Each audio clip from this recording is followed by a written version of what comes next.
Okay. I gotta send that note. Here. I have 2 hours. Send that note. Okay. The thing is, if you're not close enough to infinity focus, the stars will be so blurred out. Good evening, everybody. I'm going to call our September 6th, 2018 regular Assembly meeting to order. It is about 5:30 in the Mona Lisa Drexler Assembly Chambers. And we're going to start with a non-sectarian invocation, and we'll follow that with a Pledge of Allegiance. So if you'd please stand and join me for both.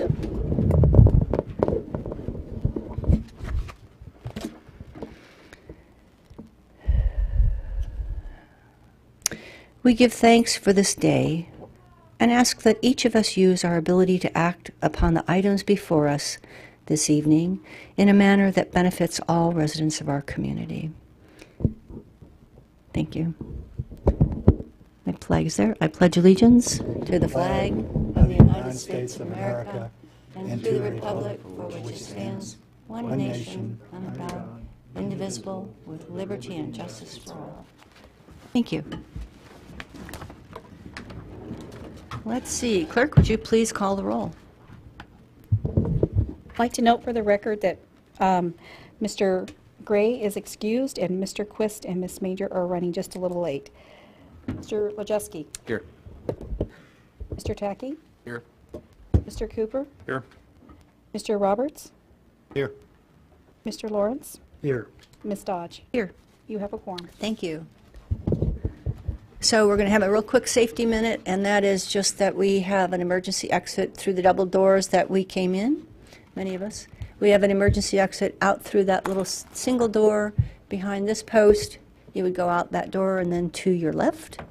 And then this little door over here behind that post, you would go out that door and to your right if we had a need to evacuate the building. So let's see, that takes us to procedural removal of items from the consent agenda and other procedural motions. Yes, I'd like to Yes, remove. Ms. Wojcicki. I'd like to remove RFP number 19008. Okay. So RFP 19008 has been removed, but I'm at the place where I'm looking for a declaration of conflict of interest. Is there anyone that needs to do that? Conflict of interest on the consent agenda? I don't see anybody raising their hand. I'm sorry, right. And we requested any other request for removal of other items from the consent agenda. I'd like to remove. I've already got you, Mr. Wojcicki. Okay, It's sorry. good. Yeah. You're looking at My me again, okay. apologies. Yeah. Any other actions on the consent agenda? Seeing none, let us move on to citizens' comments. And that takes us to, we have 2 types of citizens' comments. We start with A and then we go on to B. And a citizen may speak on agenda items under item A. A citizen may speak on agenda items not scheduled for public hearing. That includes memorandums, bid awards, unfinished business, which might be items postponed from previous meetings, reconsideration or notice of intent to rescind, resolutions or ordinances being advanced to a public hearing on a different date. Citizens' comments on Board of Adjustment is no longer relevant. So I have one person signed up for item A, and that's Ms. Olson. And does anyone else wish to speak on items that are on the agenda? If you do, please come forward. We have an empty seat. Ms. Olson, welcome. Thank you, Jeannie Olson, 1890 Hollowell, North Pole, 99705. I would like to speak about the RFP. I'm glad that it has been removed from the consent agenda because I was going to ask that, but it would have been too late anyway. Several years ago, I came and spoke about this and was concerned about how much money was being spent to Mammoth Marketing, and I was assured by some members of this body, actually, that it would be revisited and taken seriously, and every year made sure that the performance and the education outreach was adequate and professional.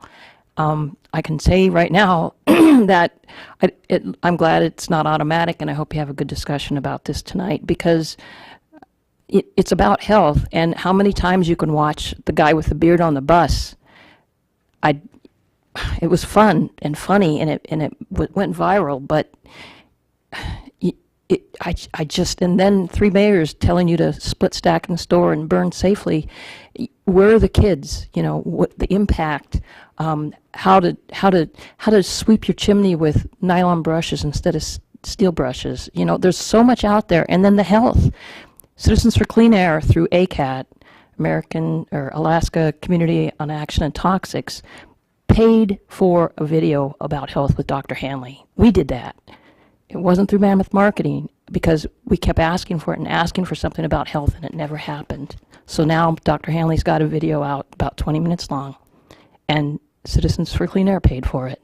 And so, yeah, this is federal pass-through money, so it doesn't really cost the borough, and it makes us look really good because now the borough is saying, look how much money we spent on this for an education outreach, but it's still our money. It's tax money from the federal government. So I just hope that you put pressure on the administration to use it wisely. I know there's been at least one letter to you from one of the Citizens for Clean Air people, a nurse, explaining how important it is to do education in the right way. And you know, get other people involved, get some ideas from some of the wood burners about what impact you can have. Mammoth Marketing has been doing passive education, not active education, and it's just not shown to work very well. That's it. Thank you, Ms. Olson. Let's see, Mr. Roberts has a question, Mr. Lawrence has a question, and I have a question. Mr. Roberts. I was just wondering if you knew that we also have an opportunity after public testimony now to remove items from the consent agenda. Oh, I didn't know that. Thanks. Mr. Lawrence. Ms. Olson, what do you mean passive education as opposed to active passive? Well, passive is like that handout that we all got in the mail. I don't remember even when that was, that big expensive catalog kind of thing that came from Air Quality, and most of them probably went in the trash just like all the campaign material. That is passive. TV ads are fairly passive too, and social media is kind of passive. Active is like physically going, being present somewhere and speaking, going, putting a table up at Fred Meyer's or Safeway or at the library, in the lobbies of schools, sporting events. That's active. Not just sitting there and waiting for people to come to your booth at a trade show. It's getting out. It's like you need to have a sales person, you know, and this money, $140,000 a year, that could employ 5 college kids for the summer to, you know, that are really energetic and can do something with that money. I mean, I realize that this is how it's done. This is how it's done, Mammoth. And maybe Mammoth could have done that too, gone out and found some college kids, but they didn't. Right. That's- Thank you. Thank you. So my question was, the 20-minute video, was that placed on the borough website, or do you know I have if no that idea. was a I have no link? idea. I've received copies of it, and I just saw Citizens for Clean Air put it on Facebook now too. It was filmed last spring over at CCHRC at a meeting that we had. Thank you. Any other questions for Ms. Olson? Thank you. Seeing none, thank you. And does anyone else wish to speak on items that are on the agenda but not available for public comment? So I'm seeing no one else coming forward, so I'm going to close citizens' comments A, and we'll move to citizens' comments B. Ms. Olson, you didn't need to move. So citizens' comment B are items that are not on the agenda, so any matter not on the agenda. So Ms. Olson, please.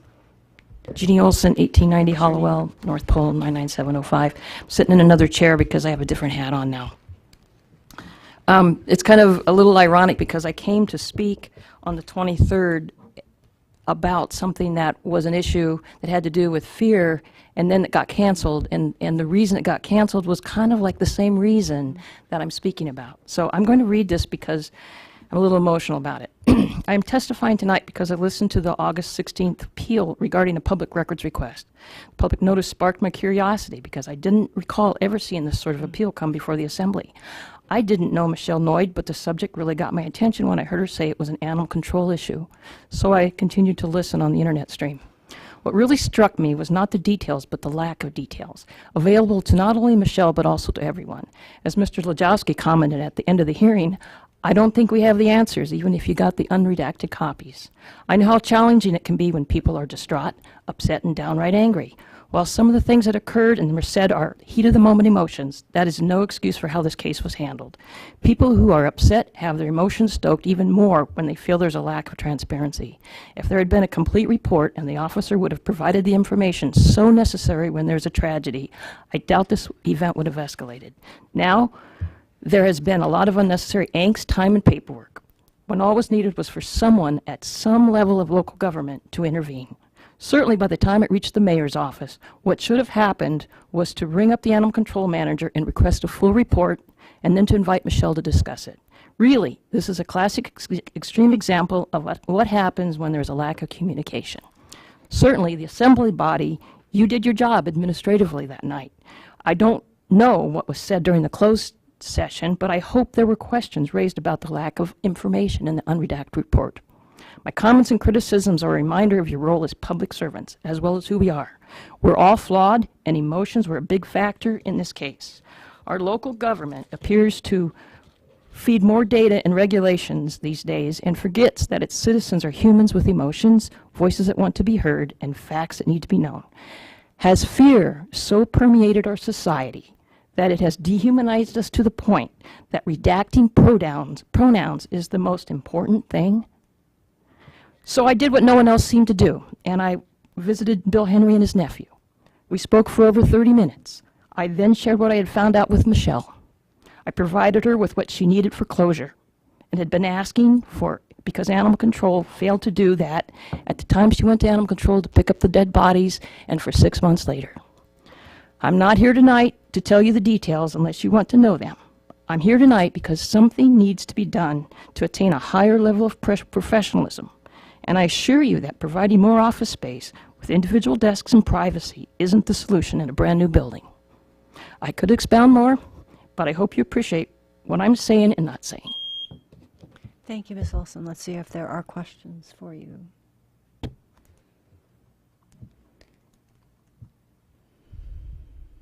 I don't see any. I'm wanting to at least acknowledge that was a very upsetting event for all concerned and for us at our involvement.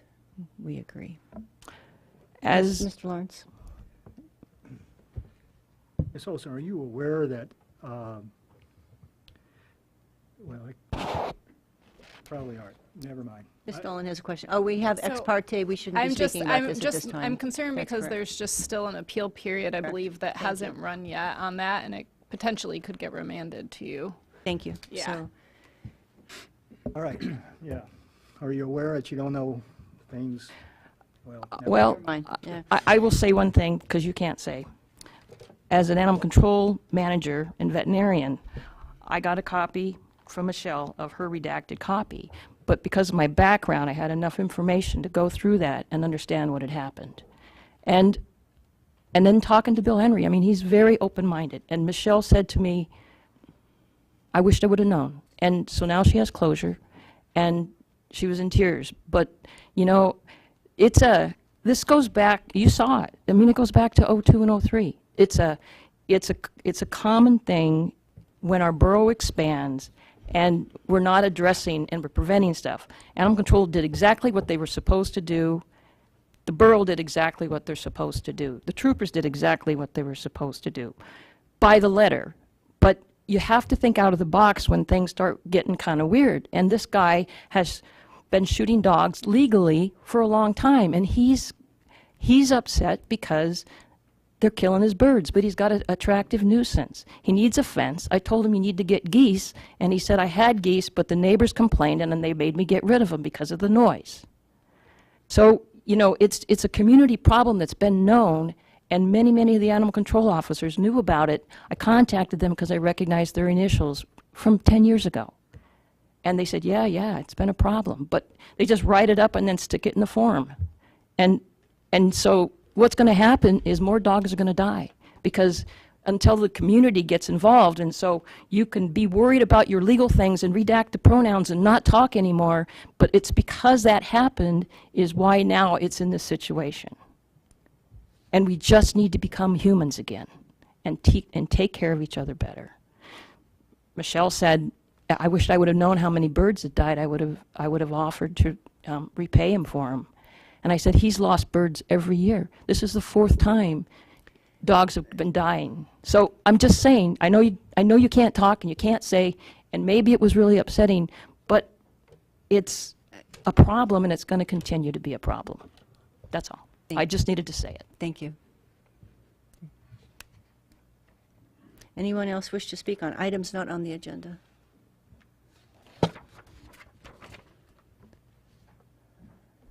Two chairs.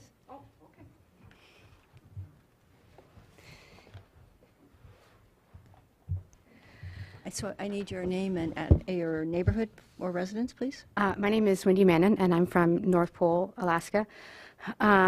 Before I get started, I wanted to know if I could talk about if there was another point on time that I could talk about the 700,000 or whatever. This RFP, yeah. Is there another point in the meeting that I can talk about this, or can I talk about this now? I'm looking to see, I know that. The air I know what quality you're talking education about. outreach. There's another time.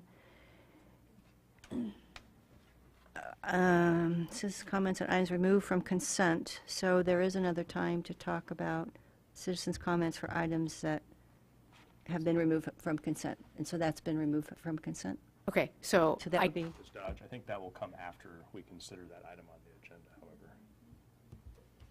possibly, but we could, I can talk about it later. I have 2 things I want to talk about, but I just want to make sure I don't lose this opportunity. okay. Let's talk about what you want to talk about. Let me. Okay. So the first comment that I wanted to make was about air quality. I just wanted to reiterate how careful we need to be as we go forward into this coming winter season. We have current regulations that are in place that are going to happen as soon as October hits. And we have new regulations that should be coming in. They haven't been approved, or they haven't been talked about yet. And I've been trying to communicate with as many people as possible with the way that the borough and the citizens have been interacting, and it hasn't been good. If we continue into the winter season as we are without the communication and without any sort of availability for people to actually get together and talk, it's going to end up the same way it was last winter, with people getting mad at the borough, with people not following the rules, with people doing their darndest to not follow the rules instead of trying to clean up the air, or just trying to work together to clean up the air. And I feel very strongly that the push for curtailment and the push for punishing people for burning, it needs to be talked about. The residents, most residents, whatever it is that you're going to push or punish them with, they're not going to respond to that type of threat. And it didn't happen last year, and it's not going to happen this year. And I just want the body to know that something's got to change, because currently people are not going to follow the rules as they are, and that's just how it is. Why don't you take your balance of your time to talk about the 700,000? Okay. So I didn't get as organized as I wanted to. So the 700,000 for the air quality, it's all told, so over a period of 4 years. It's an insane amount of money. Even per year, it's an insane amount of money. As Jean said, though that money could be used for other things, other ways of educating, or other ways of getting technology involved and helping people to actually burn and clean the air. And it's really frustrating when you start delving into the numbers of how borough spends funds, not just on air quality, but how the borough spends funds on other things, that there is such an easy possibility to spend that money on technology that can get every burner, or even the no ash burners, onto technology that can allow them to burn and clean the air, instead of spending this money on stuff that people aren't paying attention to anyway. Thank you. Good timing. So now I'm going to see if there are any questions for you on both issues. Okay. Okay. Any questions of Ms. Mannon? I'd like the record to note that Ms. Major has joined us, and Mr. Lawrence has a question for you. Ms. Manning, with regards to communication about the air quality problem, what do you recommend? Well, we're sort of past the point where the communication should have started. So it snowballed. When the regulations went into place, people didn't know all of the rules. One, people really didn't believe that the borough would actually stop wood burners from burning. So that was a roadblock right there. They just didn't believe it was going to happen. So they weren't paying attention.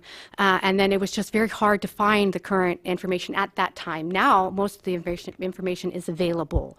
So most people know the rules. Most people know what is expected of them. They just don't like them. So now that they know them, they're hard-pressed to follow them. People are not happy with the fact that they have to sign waivers or give out information or stop burning wood when they have no available funds to buy fuel. So in the past, it was people didn't have access to the information, and now people have access to the information, and they're not going to follow the rules. Question for the administration.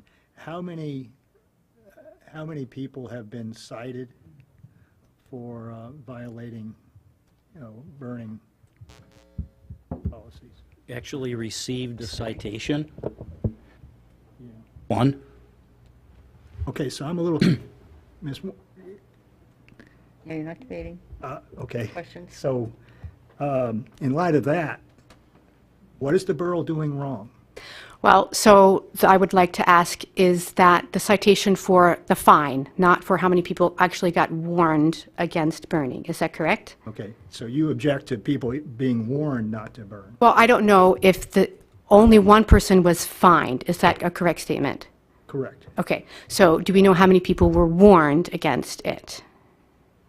Not exactly, but. Or a rough estimate? Rough estimate. So I didn't bring all the figures with me. We warned about 200 folks that what they were doing was contrary to our rules. Receiving a citation doesn't mean you get a fine. There's ways to satisfy the citation without paying a fine. There's classes you can take and whatnot so that people understand. We're trying to educate folks as to what the rules are and how it all works. And so you get warning letters before you ever get a citation. And after letters, you get a phone call.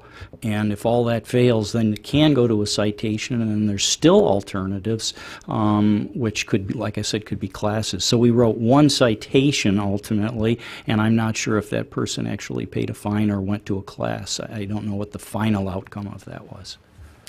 Okay, so, Well, one more question. Is your objection is that there are rules against burning wood, or? Twofold. My objection is that there are rules against burning wood, and the rules only apply to people who, or you can get out of it if you're poor. Okay, and what's your alternative? My alternative is to use every available resource to get the ESPs online now, instead of waiting for a study over a year or however long it takes and spending that money to get the ESPs. That has proven technology. It's proven. My alternative is to stop punishing people from burning wood, because that is their only alternative, and start getting the technology in that allows them to burn wood and clean the air at the same time. Thank you.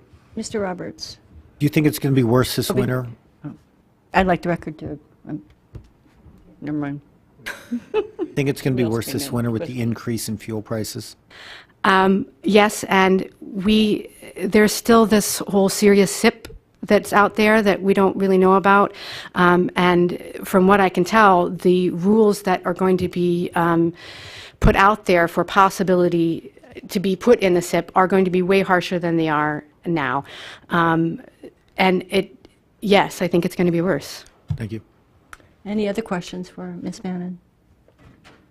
Mannon? right? Yes, Mannon. Seeing none, thank you, and thank you for your communications.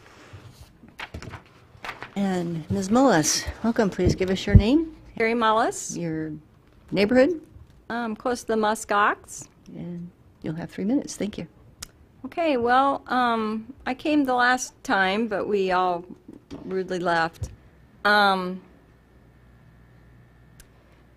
still have concerns about all of the new resolutions and things and propositions that the borough is trying to place on the property owners, which also trickles down to the renters, which will also trickle down to the grocery stores and higher food costs and everything else. I see ahead the FEMA things coming, and I know y'all kind of look at me with a blank stare about the floodplain A. I know what's coming. I know it's coming. We've also got the higher costs of the heating oil if you guys decide to bring in this low sulfur diesel. And I still have, which no one on the Borough Assembly or even in the borough itself has requested, the reports that I've received from researchers in Washington State based on the Orca project, which dealt with the particulates, the ppm 2.5 coming across from the ocean, from boats, tankers, and China and areas like that that affect the Arctic area. I do have that report and have given it to other people. The thing is that I just feel like we had the sandbox discussion. We've gotten these propositions now that y'all want to build new furry buildings and all these other great things. You've got the low sulfur diesel coming in. Then you're going to have the floodplain A in January, which will include fines up to $500 per quarter, as per the director of the floodplain here, the manager here at Fairbanks North Star Borough. I spoke to her, Nancy, about 3 weeks ago, and she said the fines would be up to $500 per quarter. That's $2,000 additional. You've raised property taxes, you want to go above the mill rate, you want to now put in some windows at the library and make the Big Dipper better than it ever was. When's it going to stop? I want to know how to dissolve this borough. I think it's gone way past what it needs to do. Thank you, Ms. Bullis. Let's see, Mr. Roberts has a question for you. And the record now can reflect that Mr. Quist has joined us. Thank you. Did you know that you could dissolve or lower the class of the borough with a voters' initiative? I think we should. Thank you for telling me that. I had called the governor's office today to find out what the process would be. Thank you. Any other questions for Ms. Bullis? Seeing none, thank you. We appreciate you coming Great. down. Thank you. And does anyone else wish to speak on items not on the agenda? Seeing no one coming forward, I'm going to close public hearing, citizens' comments B. And let's see, that returns us to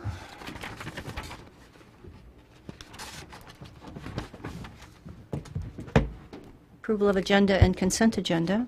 Approval of the consent agenda passes all routine items indicated by an asterisk on the agenda. Consent agenda items are not considered separately unless an assembly member so requests.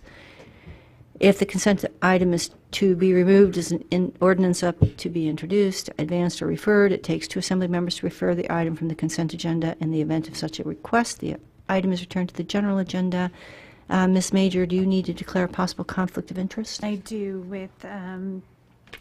with ordinance, so. Can you speak into your mic? Sorry, consent agenda item 18B, ordinance number 2018-20-1H. I have a conflict of interest. I've been directly involved in that project from a work perspective, and I do have, I've been actively involved in also obtaining funding for it from a work perspective. So I presume that the attorney would agree that that's a conflict, and we'd appreciate you. Oh, you don't. Yeah, I guess you need to step away from the dais while we address our consent agenda. So does anyone else need any, or anyone else have a conflict of interest that they need to declare on our consent agenda? Okay, I don't see anyone raising their hand. Are there any other items to be removed from the consent agenda before it's read? I don't see anyone raising their hand. Clerk, would you please read the consent agenda? Approval of the minutes, regular assembly meeting minutes of July 26, 2018. Reconvened regular Assembly meeting minutes of August 1st, 2018. Communications to the Assembly. Item A was removed from the consent agenda.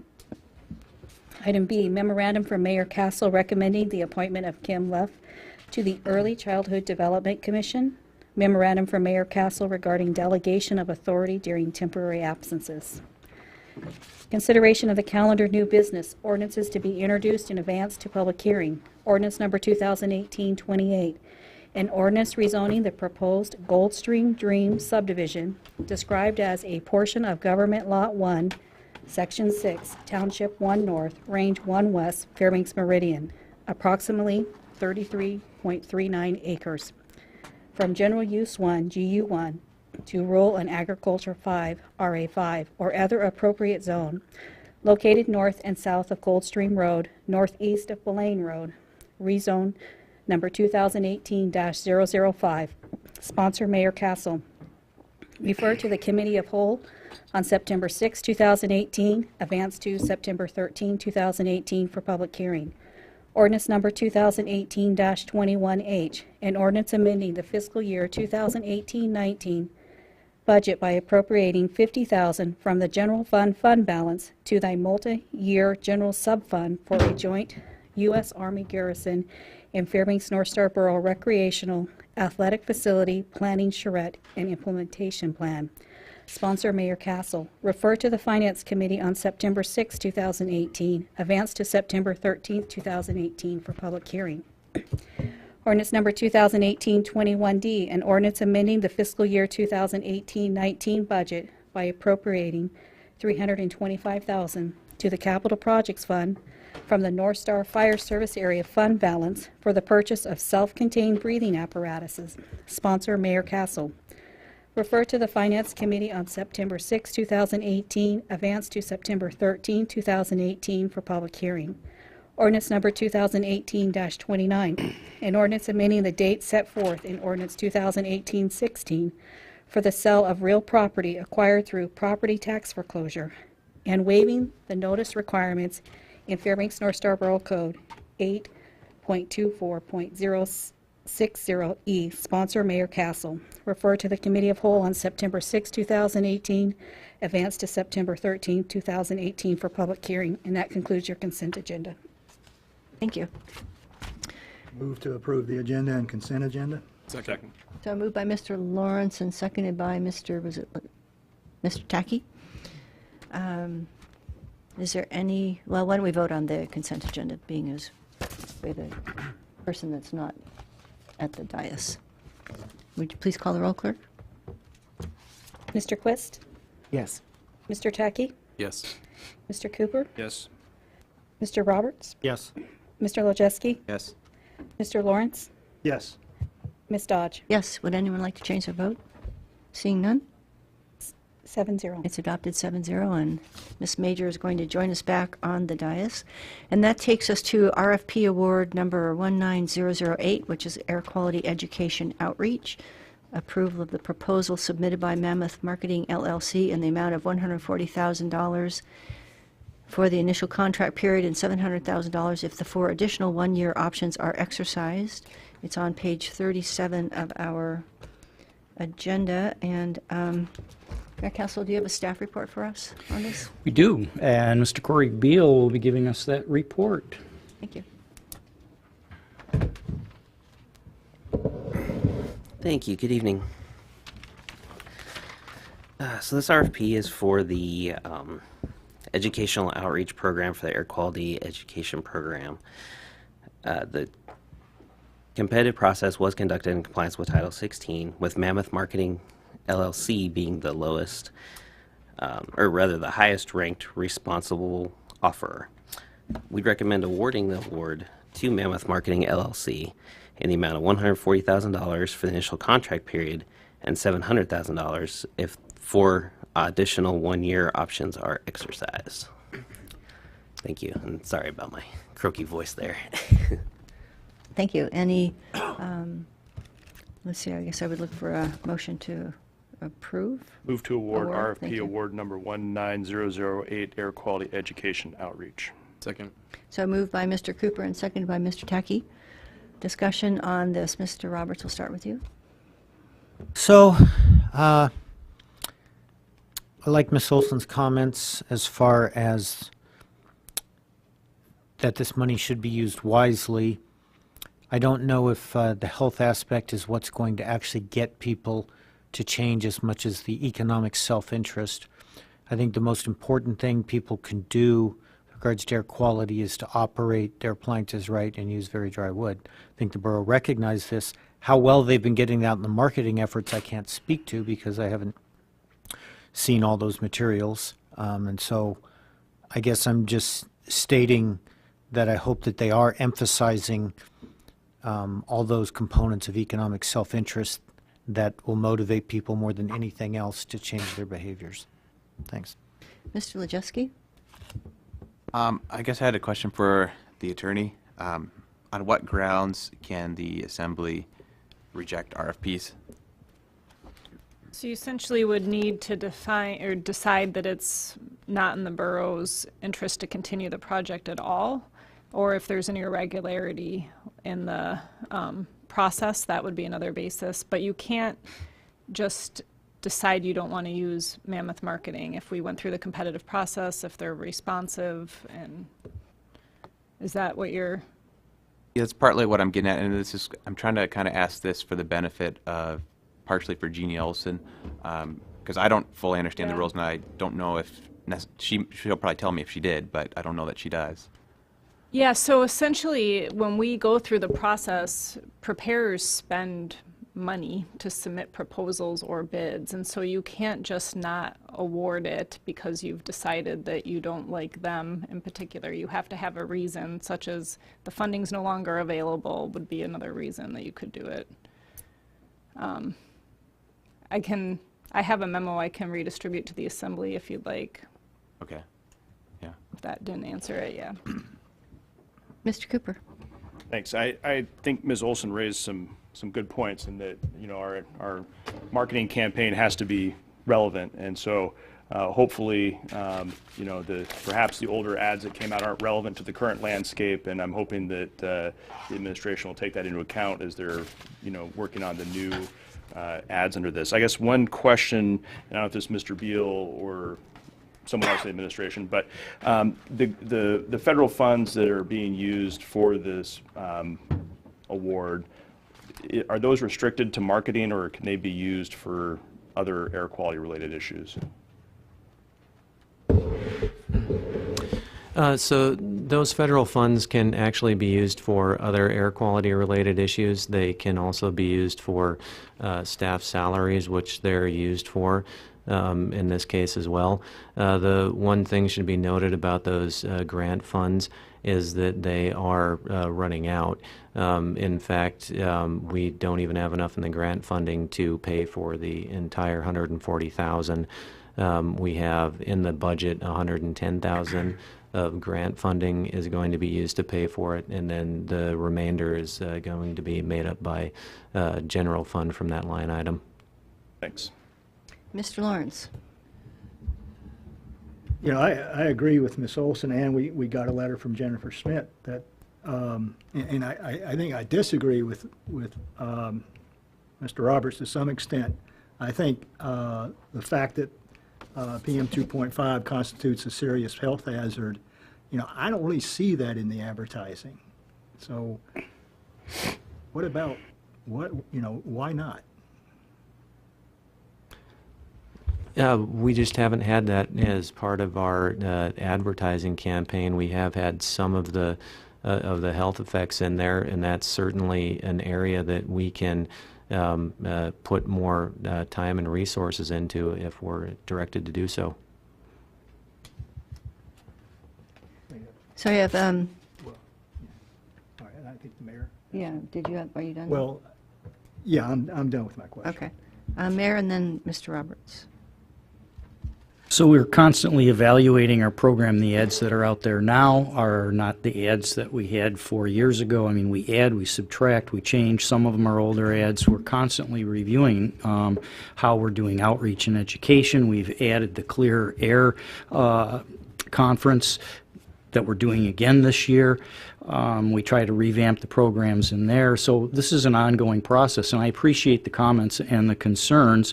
We have offered a variety of information over the course of the years that we've been working on this, and we're always evaluating the responses. We've had different marketing companies working for us, and they come with different ideas, and so we will continue to evolve as we go forward. And I appreciate the comments. I mean, we certainly will consider that as we go forward, and the impact.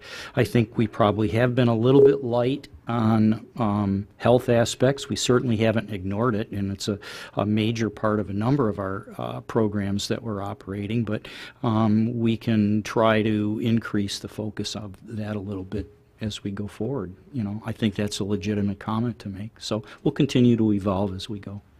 Mr. Roberts? So I've got questions, mostly of Mr. Beal, I think. So I'm looking here at the, what do they call this, the fund verification. So the ordinance for the 110,000 you mentioned is 2014-1R. So is that an ordinance appropriating this grant, this federal grant money originally? And wouldn't that have been bid under the last time that we bid out this advertising, and that money be covered under that last ordinance completely? I mean, the RFP, the company that we choose, wouldn't that all have been covered for that first batch of money? I thought we were getting another batch of money with this, and so I'm really confused with that. I have more questions, but if you can go on that. Well, I guess I'm not really understanding your question. That, according to what I have for the fund verification, that is a grant fund money on that line that you're looking at there. Okay, so let's just say this was the first one, okay?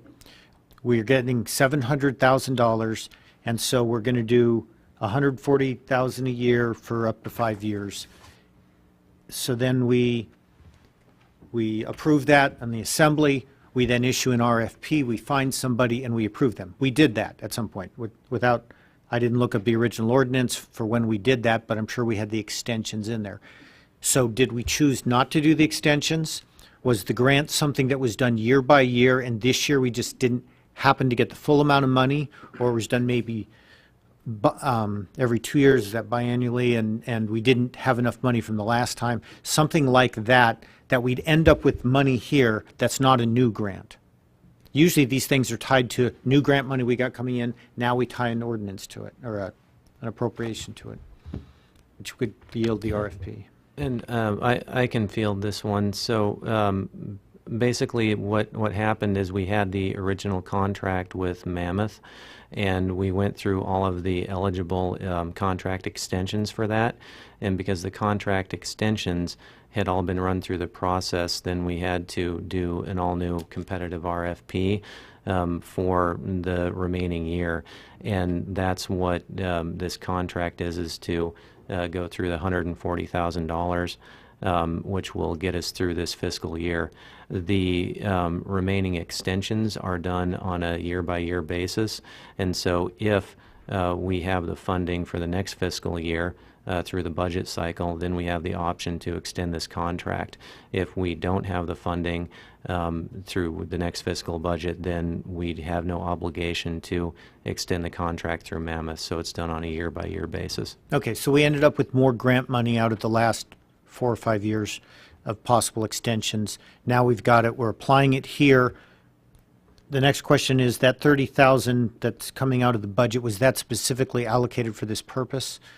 Or is that some money we're finding in a line that we can grab so we can complete this amount? No, that was a line item that was specifically allocated for this purpose. There are a couple other things on that line item, including the highway board readouts, and it's all education, outreach. And yeah, I think that was one of the line items that we adjusted. We worked down the actual amount that we needed in that line item because we knew that we were running out of grant funding, and then we got the rest of it from the general fund. Okay, and then when it comes to the extensions, and I guess legal may weigh in on this, I need to know what I'm approving. Is it correct what was just stated, that the only way those extensions will happen if we don't get the grant is if there's something in the budget that gives them the money.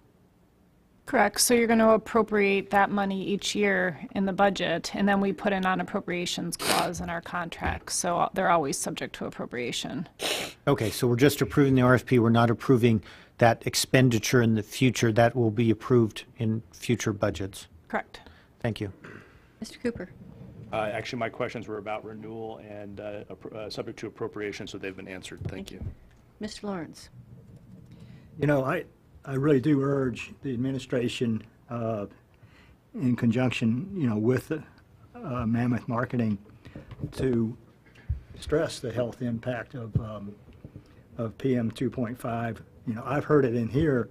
You know, there are people in this borough, and I think a lot of people who think only certain people are harmed by PM 2.5, and that everyone else somehow has, you know, is Superman or something. I don't know what they think, but that obviously isn't the case. PM 2.5 affects every individual exposed to it, and some more than others, but it's shortening life of everybody exposed to it. And there's a lot of people who, in this borough, who doesn't seem to get that. And it may help if you get that message across. I had a question. Wasn't Mammoth responsible for upgrading our website also? No, all of our website design is done internally. It's not contracted out, and it's not a part of this RFP. Any other? Yes, Mr. Quist. Thank you. So the scope of this work is for design and production of marketing materials, but not for distribution of them at all. Yeah, design and production, and then we also, you know, Mammoth will work with the TV stations to secure TV spots and do that sort of work. So they handle that part of the distribution of it. For mail-outs, they handle the mail-out distribution of it, but then for other media like social media and things like that, staff is responsible for distributing, so it's kind of split. Okay, so television, for example, there is television advertising time included in this? Correct. Okay, it's not mentioned. It makes sense that it is included. You're on the air. So, if I may, have you considered previously, maybe this is a question for Mr. Beal, but have you considered going to the television stations directly instead of using an agency? And the reason I ask is the price difference is 15%. I don't believe that was something that we looked at when we were doing this RFP, no. Okay. Maybe something to consider in the future, but thank you. Any other discussion? Yes, Mr. Tacky. I just wanted to voice my concern as well from Ms. Olson's comments and just echo the same comment that Mr. Lawrence had stated on focusing on health factors as well. So, thanks. Anything? Yes, Mr. Quist. About what percent of, let's say, this first year, the 140,000, do you estimate is for production, and what percent approximately do you think is for distribution? I don't have those breakout numbers right in front of me, but we can certainly get those for you. Okay, so and then do you have an idea of how much airtime you'll be getting? No, not specifically, but I can look that information up and distribute it. Okay, thank you. Thank you. Anything else, or are we? Yes, Mr. Wojcicki. Were there any other responsive bidders? Yes, there were two total that we looked at and evaluated. Yeah. I guess I'm just curious in that RFP process, when we have something like this, do we go out and we solicit bids, or do we just put it on the website and whoever comes to the website figures it out, bids? You know, they come to us versus us going to asking to increase bid, you know, bidder participation. Right. If they're on our bidder mailing list, they get the notification, and then we also post it publicly on the website. And then they'd send in our proposals, and we do the evaluation in accordance with the solicitation. And then I don't know if you can tell me, was the other responsive bidder, was that a local company or, like a Fairbanks-based or Anchorage-based or? I believe they are local, but I'm not 100% on that. I can send you the answer if you'd like. Okay, thank you. And we usually have that information in our packet. We don't seem to have that this time. Correct, because it was a request for proposal instead of an invitation for bid, so we don't give the breakout. Thank you. Mr. Quist? Thank you. So I agree that there are people in this community that don't think that PM 2.5 poses a health risk and that health risks should be part of this education outreach. But I would caution against going too doom and gloom or too much health risk. I mean, I think that, not to minimize it, but I think that if you look at marketing literature, you'll find that people respond better to the kinds of things that we're doing right now, where like the three mayors are, like setting a good example. And I mean, if you have a sign about like a picture with like a basketball player picking up litter, it's more effective than a picture with a bunch of litter. And so I would just try to keep it positive still, I would say. Thank you. Okay, any last thing? We need to recess here shortly. Clerk, I think we're ready to vote on RFP, awarding RFP number 19008, Air Quality Education Outreach. Please call the roll. Ms. Major, Yes. Mr. Lojewski, Yes.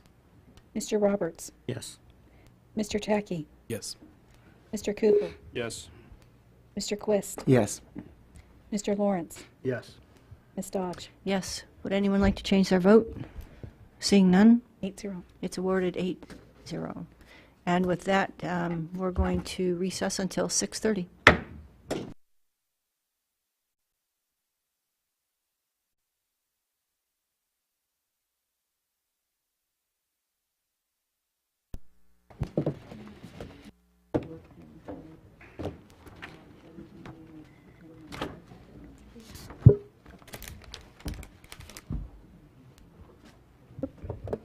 Okay, we're going to call our, what day is this? September 6th, 2018 meeting back to order. It's about 6:30 on September 6th. And we're going to start with our reports from representatives. And we're kind of having an unusual meeting tonight, and so we don't have a report from our City of Fairbanks representative. We don't have a City of Fairbanks representative here or a City of North Pole representative here, but we have Mr. School Board Representative Mr. Rice here. Thank you for joining us. Do you have messages you wish to share with us or a report? Oh, yes, I do. Thank you. So just a couple of things. It's good that we're kicking off another school year. So just one thing, it's been a smooth start this year, especially, with a lot of our busing system. We just had a report from them. We didn't have a lot of the troubles that we've had in the last 3 years. They have stepped up to the plate and really got the bus drivers out there and got the routes all scheduled. So, my hat's off to the schedulers, on our side, and First Student on their side as well, too. Dr. Gaborg reported at the regular meeting on Tuesday that the 10-day count that we use, our numbers were only 13,377, which was down from 266 students that we projected. But our 20-day count, the one that we turn into the state for our funding and stuff like that from October 1st to the 26th, is the one that we are looking at. So parents who are out there listening, please make sure that your students are there within that 20-day count, because this is one of the vehicles that the state uses whenever they're giving us our funding for our district. Also at Tuesday meeting, one of our local principals who graduated through our district, Michael Ngayak, was recently selected as the Alaska 2018 National Distinguished Principal of the Year. So congratulations Yeah, to him. congratulations. His whole family's been through the education system. I remember his mom being at University Park when I was there, and went to school with Michael and Gaiak through Ryan Junior High in West Valley. So, you know, that's one of those things. Hey, I went to school with that guy. And then also, congratulations to Dr. Gabork, who was recently named 2018 Alaska Superintendent of the Year. So that's something that, you know, coming from our district as well, too. And then our fall sports and activities are going on right now. We have football going on, volleyball, cross country, track are all underway. Administrative committees are beginning to meet. We are doing some recruiting right now, and if anyone is interested in serving on the budget, the curriculum, diversity, or parent engagement committee, you guys will be able to go onto our website and be able to fill out the applications there as well too. This year, for the AASB, Heidi Haas and Dr. Gabork are scheduled to present 2 sessions for our personalized learning in the classroom. And that's going to be in September 15th and 16th. So that's kind of exciting. And then our regular meeting is next, or in a couple weeks, September 18th at 7 p.m. in the Administrative Center, 520 Fifth Avenue. Thank you very much. Any questions for Mr. Rice? Yes, Ms. Major. Just a comment, and I just want to say that I agree with you. So I've heard nothing but great positive comments about the busing this year. So between the school district and First Student, it's been good to see that last year's problems certainly didn't carry over. So Yes, it's good not having your phone ringing every night, wondering where their kids are and stuff like that. Mr. Lajewski. I just wanted to thank the school district for making your facility available for us for our emergency assembly meeting. Oh, yes. I'll pass that on. Any other comments or questions of Mr. Rice? And I'd like to echo that. They were very gracious. We appreciated it. Seeing none, thank you, Mr. Rice.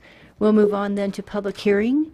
And we'll start with ordinance number 2018-27, an ordinance amending Appendix E, user fee schedule, parks and recreation fees, facility rental, pools, and attachment C of ordinance number 2018-20, which is the FY 2018-19 budget.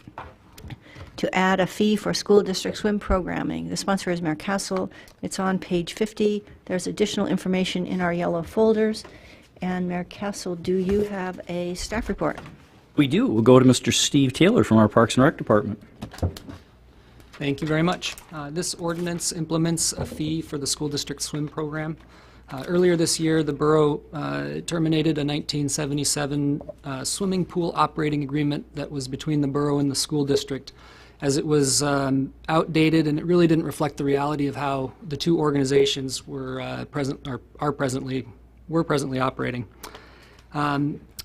In terminating this agreement, the borough has assumed the custodial costs for the student contact days, which had those duties, the custodial had been conducted by the school district and their janitorial staff previously. So a $2 per student fee was suggested to the school district, provided that they staff the programs with certified lifeguards, which is what they had been doing as well. They raised no objection to this fee and budgeted for it in their fiscal year 2018-19 operating budget. So this ordinance authorizes the fee by adding it to Appendix E, the user fee schedule, and to Attachment C of the FY 18-19 borough operating budget. Okay, I presume that concludes your staff report. Thank you. So I'm going to open public hearing on ordinance 2018-27. I have Ms. Mullis signed up, and if anyone else wishes to speak on this, now would be the time to take the empty seat.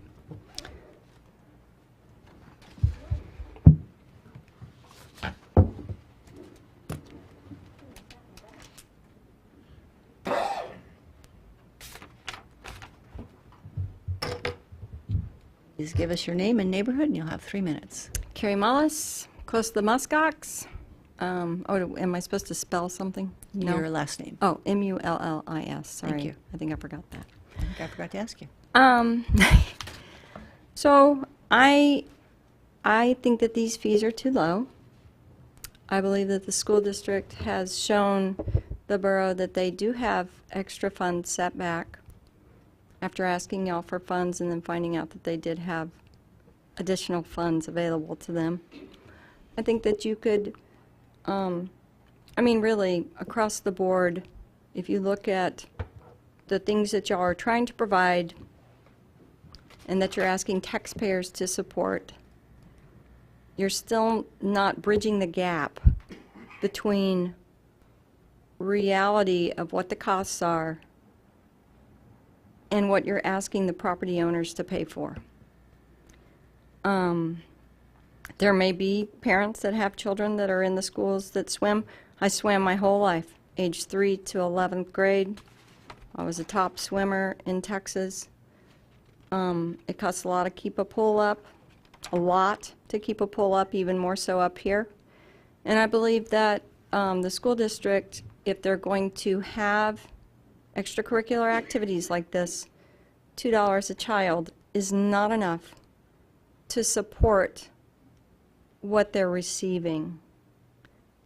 I think some more needs to be put onto the parents of the children that are doing these extracurricular.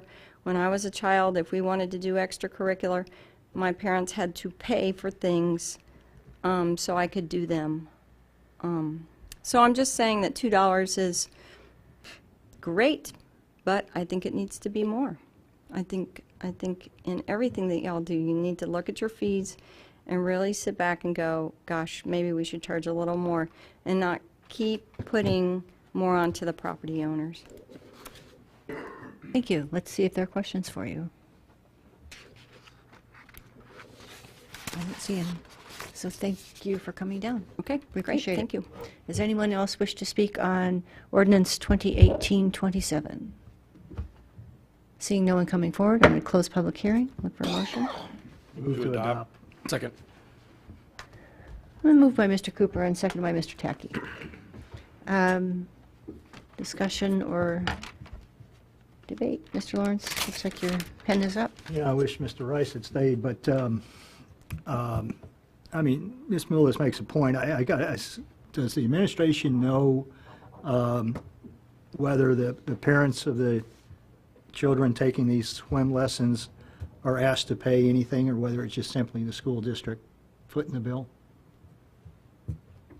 I don't know that answer offhand. What I do want to clarify, though, this is for the curricular portion of school. I don't know if I used that term correctly, but this is a program during school hours, essentially a gym class for the middle school out at, currently out at North Pole.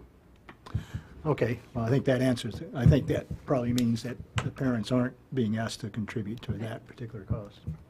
I think that's what we learned last week. Mr. Mayor? Yes, this is not an extracurricular activity. It is a class activity, and the school covers it. So, yeah, that's the way. And as far as the amount, since they're providing lifeguards, that knocks the cost to us down for providing the service.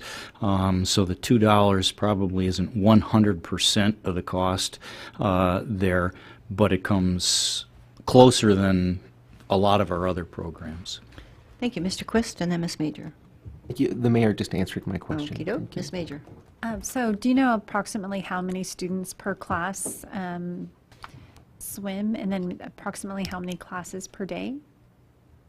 I've got the approximate numbers per day of Sure, children, that which would be is, great. I think it averages out based off of historical numbers to 80 students a day. Okay, per school or just total? Well, currently North Pole is the only school. Ryan dropped their program this year. Okay, thank you.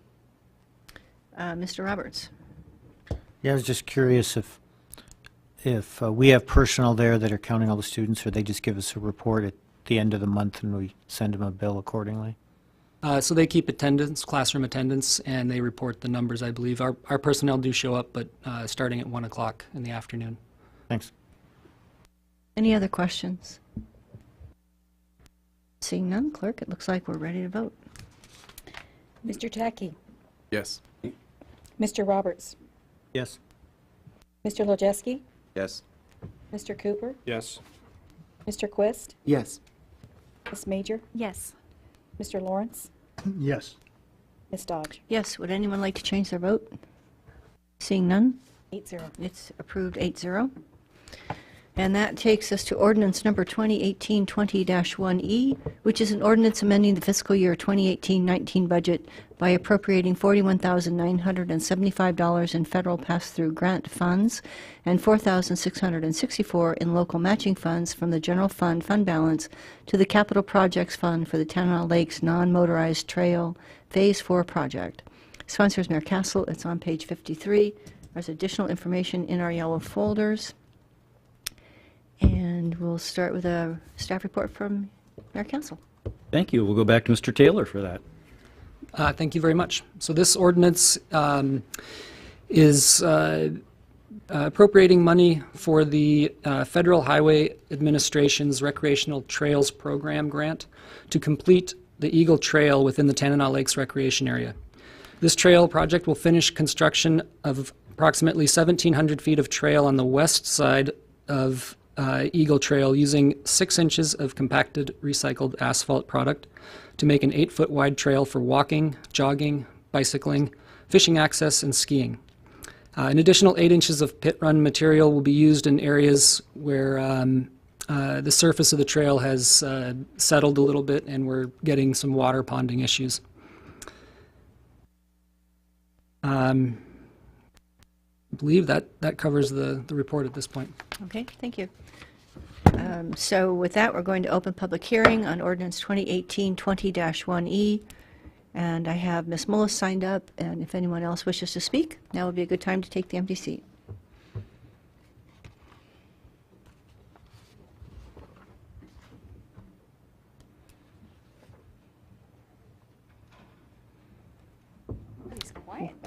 Yeah, welcome back. We need your Thank name, you. spell your last name, and give us your neighborhood, please. Mary Mullis, Mullis, near the Muskox. Thank you. So, my dad always told me free is not always free. Even though this is a pass-through grant, federal pass-through grant, and you receive the funds for this. Again, we are building a shrine, well, we're building like nobody's business, and this too will require maintenance. The payroll of FNSB has gone from 32 million to 35 million and is proposed to increase. A lot of those payrolls are based on people maintaining the Grand Fairbanks area. And the more we add, the more we grow, the more maintenance, the more employees. It just never ends. And I have to say, I mean, I just have to say this. It is falling on deaf ears. You may ask me a question, you may banter back and forth, but you're continuing to grow the shrine of this community, and sooner or later, you're going to have to stop piling this continued maintenance, which a lot of it has been deferred. It just keeps growing and growing and growing, and so you're not hearing, you're not listening to the will of the people.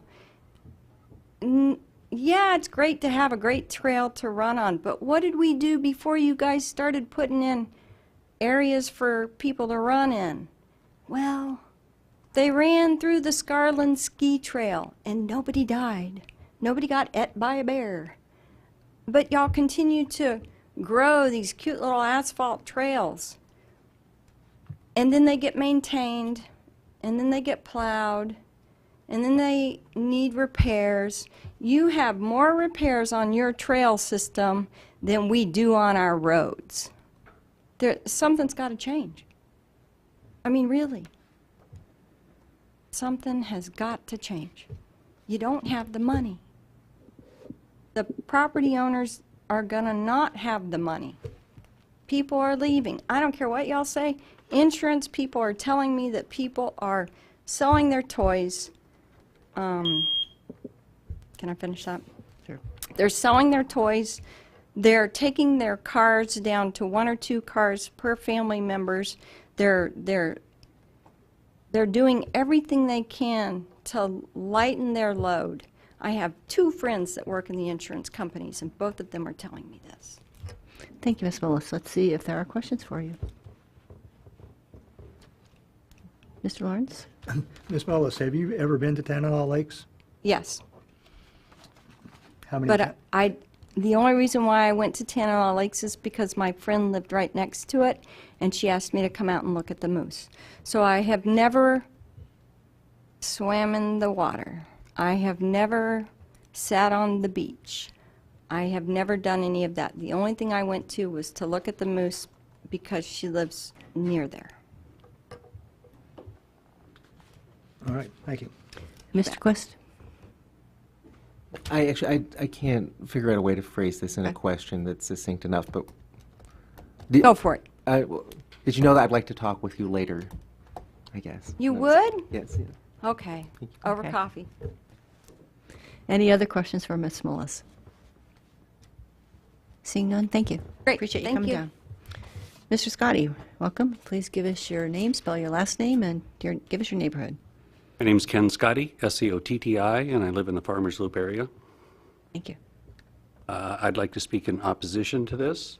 I realize it's pass-through money that we're trying to spend, but there is another $4,664 in general fund monies.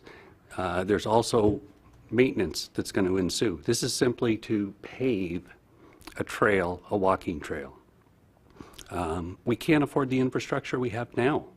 We already know we have a budget we can't cut, we can't fund. We have school buildings with leaks that, we hear pleas about. Please, let's go around the tax cap. Let's get some maintenance money. We haven't funded maintenance for what we have, but we keep adding infrastructure. It's not free. It sounds free, but it's not. There's a cost to the taxpayer, and I'm opposed to this. That's all I had to say. Okay, thank you. Let's see if there are questions for you. Mr. Lawrence? Mr. Scotty, do you see any benefit to the taxpayer for having this trail?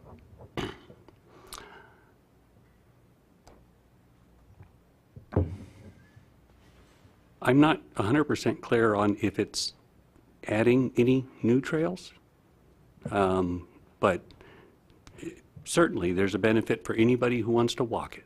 The individual taxpayer who has other trails to walk, who prefers not walking on asphalt, no. Mr. Ledjeski? I got a question for staff on the map there. The yellow portion that represents this project, is that to upgrade a current mud, dirt surface to a paved surface, or is it a brand new trail? The trail is there. There is some gravel there. It's not a finished surface. It's mostly pit run, and it has subsided a little bit. The remainder of the trail has the recycled asphalt product on it, which is not a strict asphalt paved path. It's more of a rock that doesn't move around a whole lot. So the red portion has some sort of permanent surface. Yeah, it has the that you recycled were asphalt. mentioning. And I can let you borrow the map here if you want to see that. And then my other question, because I think this might be relevant for Mr. Scotty, is, and I think I asked it during the work session, what's the long-term maintenance cost of the existing yellow trail, just roughly? I'm not looking for specific numbers. Under its current state, if we want to keep it as it is and maintain it versus the proposed upgraded state, semi-paved state, unmovable rocks, whatever you call them. The difference between the two? Mm-hmm. Basically, the long-term maintenance costs. I would guess that it's fairly negligible difference at this point. It's hard to say. I mean, eventually, at some point, it would probably require a little bit of regrading, potentially add a little gravel, but I think that's pretty far down the road. these are non-motorized paths, so they're not getting a lot of tire traffic and that sort of thing on it. It's mostly foot traffic and dogs. So. I guess I have a question for Mr. Scotty. I think you heard all that. Does that change your opinion, or are you still of the same stance, or where are you coming from? So have you been to the Farmers Loop transfer site recently? Last year we rebuilt it. We put reformulated asphalt down, and it's already painted, slated for repairs. And that costs money. I'll have to, which, east or west? East. Okay. Any other questions for Mr. Scotty? Seeing none, thank you. Anybody else wish to speak on this? Seeing no one else coming forward, I'm going to close public hearing. Look for a motion. Move to adopt. Second. Move to adopt. Thank you. It was moved by Mr. Tacky and seconded by Mr. Lawrence. Discussion or debate? Mr. Mayor? Well, I just wanted to comment on the cost here. So we have a trail that you can see half of it's in good shape, the red portion on your map, and the other half is what needs work. And so if we don't do this project, then the question is, because we have areas that are subsiding currently and are wet, we don't have a viable full-length trail. And so we have a cost in front of us to fix the portion of the trail that's yellow, that we don't have to do that work if this project goes forward. And, you know, Mr. Taylor referenced that the recycled asphalt at some point in time is going to need some regrading, and yes, that's true. But the existing trail will also need more grading in the future, and it needs grading right now. So this isn't really adding to our long-term maintenance costs. This is taking care of a maintenance issue we already have on our hands, and using 90% federal dollars to accomplish fixing the situation that we have out there right now. So I hope that kind of clarifies a little bit. We're not building something new. We're essentially repairing and rebuilding an existing section of trail that's a problem. Thank you, Mr. Cooper. Thanks. Well, Mayor made one of the points that I wanted to get clarified, which is, you know, the overall cost here. But I just want to, I think I need to say that in response to some of the testimony, that there are a lot of people in this community who value having these trails and these parks and libraries and schools and all these other things that we do. So I appreciate, you know, that viewpoint, but I think that when looking at this, there are quite a few people in this community, in this borough, who expect, you know, the borough to provide quality recreation, quality parks and things like that. I would say a majority of them do. So that's it. Mr. Lawrence and then Mr. Ledusky. Mr. Taylor, do we have an estimate on how many people go to Tanana Lakes each year? I don't have those numbers in front of me. It's I would say it's upwards of 100,000 for sure, probably pretty far upwards. Mr. Mayor. I think the numbers for the last couple of years have been 140 and 160,000 each year for the past couple So that's years. people that attend, go. Visits, person visits out there. And I'd like to add also, from my previous profession as Parks and Rec Director, I track the bang for your buck. And in other words, how many recreation hours do you get out of your expenditures? And trails are by far the most cost effective. They cost the least per hour of recreational use for a community of any, by a long shot of any other recreational activity. And so this, where we're using a lot of federal dollars to accomplish some maintenance on a trail, is incredible good bang for our buck. You know, the question's still there, should we do trails at all? If we should, or we should do recreation, this is cheap and a good return. Thank you, Mr. Ledusky. So I agree with the mayor's assessment of this, kind of using grant money to get away from, you know, the maintenance of the trail that needs to exist. I think I trust that he's done his homework and he's got it right here. But I do agree with the folks who testified, and in that we can't afford to be building new things that's going to accumulate more deferred maintenance. And kind of what I'm thinking in my head right now, to the mayor, the chief of staff, we have, what, roughly $1 billion of things, property that needs maintenance, not including, you know, vacant land under borough ownership. much do we need right now? No, we have like a $1 billion, basically like real estate stack. About that, yes. Not including, vacant land. I'm talking about things that need regular maintenance. The 217 buildings that we have, facilities that we have, that's probably within the ballpark. Something like that, and we have $270, $300 million. And just put it in that perspective. Let's suppose we got a 30% of the value of our property deferred maintenance right now. It's like if we owned a house, $200,000, and we need to put $60,000 into it. And this is going to come up to the assembly at some point in the future. Someone's going to say, well, why don't we add an extra bedroom? And when that happens, my answer is going to be no. And I think that's the point the two testifiers were making. But in this case, I was trying to identify if this was that or not. I think it's not. I think the mayor's correct anyway, so I'll be voting yes. Thank you. Anything else? Anyone else? Seeing no one, clerk, please call the roll. Mr. Roberts? No. Mr. Tackey? Yes. Ms. Major? Yes. Mr. Quist? Yes. Mr. Lojewski? Yes. Mr. Cooper? Yes. Mr. Lawrence? Yes. Ms. Dodge? Yes. Would anyone like to change their vote? Seeing none, 7-1.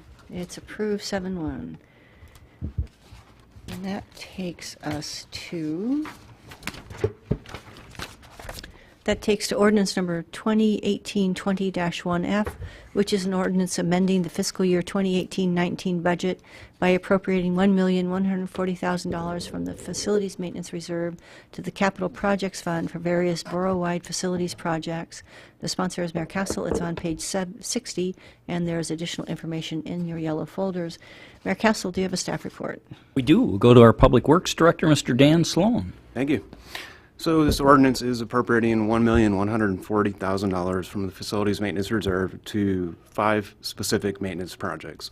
The first 3 are all very similar fueling stations, and they all accomplish the same goal of removing the underground regulated fueling station tanks to above ground unregulated tanks. The next project replaces the aging and at the end of its life skylight at the Nolween Library with a vertical clear story system to reduce maintenance and improve the life of the facility. And the last project is to expand on the scope of the emergency generator replacement at Westcott by adding a separate fuel oil tank, which will allow us to deregulate a 5,000-gallon underground tank that serves the boilers. And that concludes the staff report. Okay, thank you. So that takes us to public hearing on ordinance 2018-20-1F. I have Ms. Mullis signed up. Is there anyone else that wishes to speak on ordinance 2018-20-1F? If so, we have an empty seat.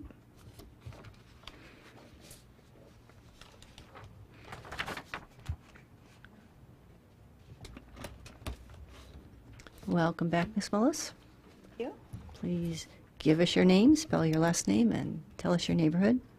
Carrie Mullis, M-U-L-L-I-S, and I'm near the little muskox. Thank you. They're so cute. So, again, this just came out in the newspaper yesterday, so I haven't had a lot of chance to look at a lot of it, but again, I see Big Dipper Ice coming in and getting some more stuff done.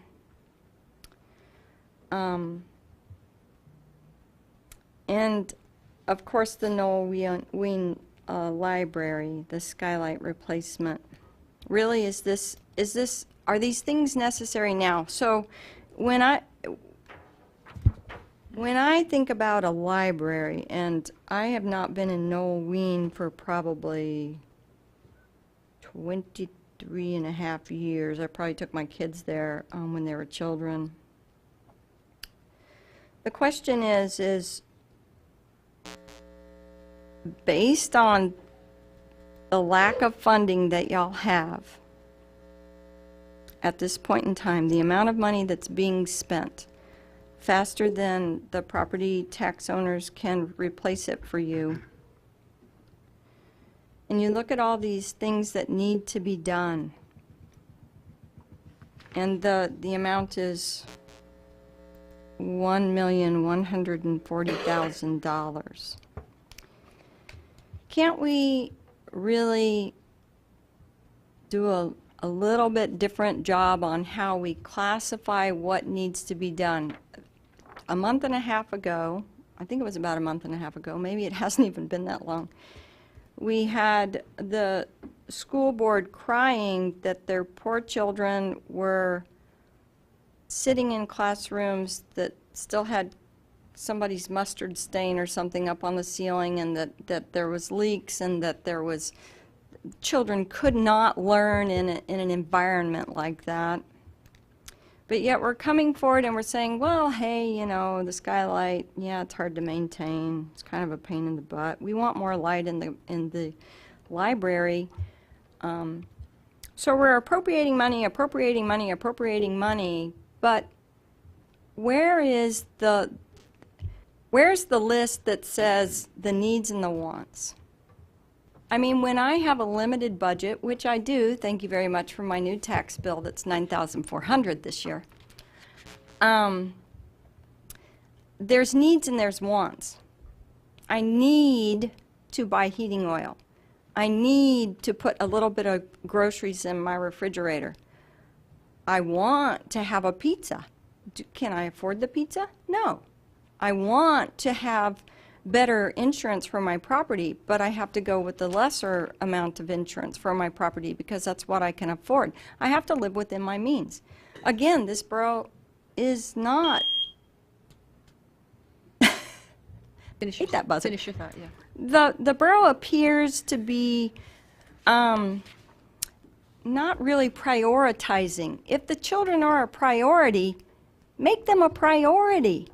Take this $1,140,000 and repair those schools, if that's important. Thank you. Let's see if there are any questions for you. I don't see any, so thank you. Okay, Appreciate you coming down. And we have an empty seat if there's someone that wishes to speak on Ordinance 2018-20-1F. Mr. Scotty, welcome back. Please give us your name, spell your last name, and tell us your neighborhood. Thank you. My name is Ken Scotty, S-C-O-T-T-I, and I live in the Farmers Loop area. I would mirror much of Ms. Mullis's testimony. I see a recurring theme. We don't fund maintenance. We fund replacement. We don't want to maintain the Borough Animal Control Shelter building. We want to replace it. We don't want to, and I realize I'm going to talk about one that is currently on hold, but we don't want to fund the maintenance at Mary Sy. We want to replace it. There's an allocation here for a fueling station for $250,000 for the Big Dipper Ice Arena, $250,000 for Chino Lakes Recreation Area, $250,000 for the Pioneer Park refueling or fueling station replacement. And they're probably poorly maintained and in need of replacement. But we keep not funding replacement. We keep piecemealing each and every one of these little things out like it's not, like we have no major plan. It's unsustainable what we have. I believe I've heard that multiple times because we're not funding the maintenance. And we just want to keep adding more. We keep wanting to replace. And that $1,400,000 should go to maintenance of our existing facilities, not funding new construction, in my opinion. Thank you. Thank you, Mr. Scotty. Let's see if there are questions for you. I don't see any. Thank you. Welcome back, Ms. Mannon. Please give us your name, spell your last name. And by the way, the reason that we do this each time is because, for the record, as people go and they listen to Ordinance 2018, 2019, they may not listen to everything else. This helps to have a complete record of this particular ordinance. So it seems kind of silly sometimes, but that's why we do it. So, Ms. Mannon, please give us your name, spell your last name, and give us your neighborhood. Okay. Wendy Mannon, M-A-N-N-A-N, and I'm from North Pole. Thank you. I didn't have the itemized list that Ken had, but I'm here to express the very same sentiment that the funds that are being allocated for these purposes are not being allocated correctly. One that I'm concerned about the most is the library. I haven't personally been to the library in years, and I know there are people that use the library. That's actually a great place for little kids, and when my kids were little, we went there all the time. So the library is an awesome place to be and to have a good maintenance on. But the library has gone through extensive redos, repairs, upgrades for the last couple of years, and I don't know where those funds were coming from, and I don't know exactly what has been going on with the library because I don't go there. But it has seen a lot of work. And if it's been seeing that much work over these last few years, how come this hasn't been addressed then? If we need to replace the windows to decrease maintenance, then how come that was not addressed at the time when all of this other stuff was going on with the library? So main concern right there is the library, but the borough residents, especially now with the tax, with we're coming up with the elections, are really aware of how the borough is spending the funds, and it is really apparent that the funds for years have been misappropriated. They have been not used in the correct fashion to maintain, and we keep building. I mean, we cannot keep building more and more infrastructure, making a point that the borough residents expect a certain amount of give back from the borough is a good point. The residents do expect that, but the residents are not willing to pay more for that. I think the residents have gotten used to a luxury that we cannot afford to pay for anymore, and it's a problem. And these funds are not being used to the most efficient capacity that they can be, and that's all I got. Okay, thank you, Ms. Bannon. Let's see if there are questions for you. Mr. Quist has a question for you. Thank you for your testimony. You said that we have a luxury that we can't afford to pay for. Were you referring to the library? No, I was referring to all of the expenditures that have been going for luxury items. The library itself is a great place to be and maintain. The question is the best way to maintain it brand new windows? Thank you. Thank you. Any other questions? Mr. Mayor? Yeah, you said that we've misused our maintenance money and we haven't maintained these buildings, and I'm wondering what you're basing that on. Everybody saying that there is no maintenance funds? Question, not debate. Yeah. Well, we are short on maintenance funds, but you said we haven't been maintaining these buildings, and I'm just trying to see where that is based on historically going backwards, what we haven't done on our buildings.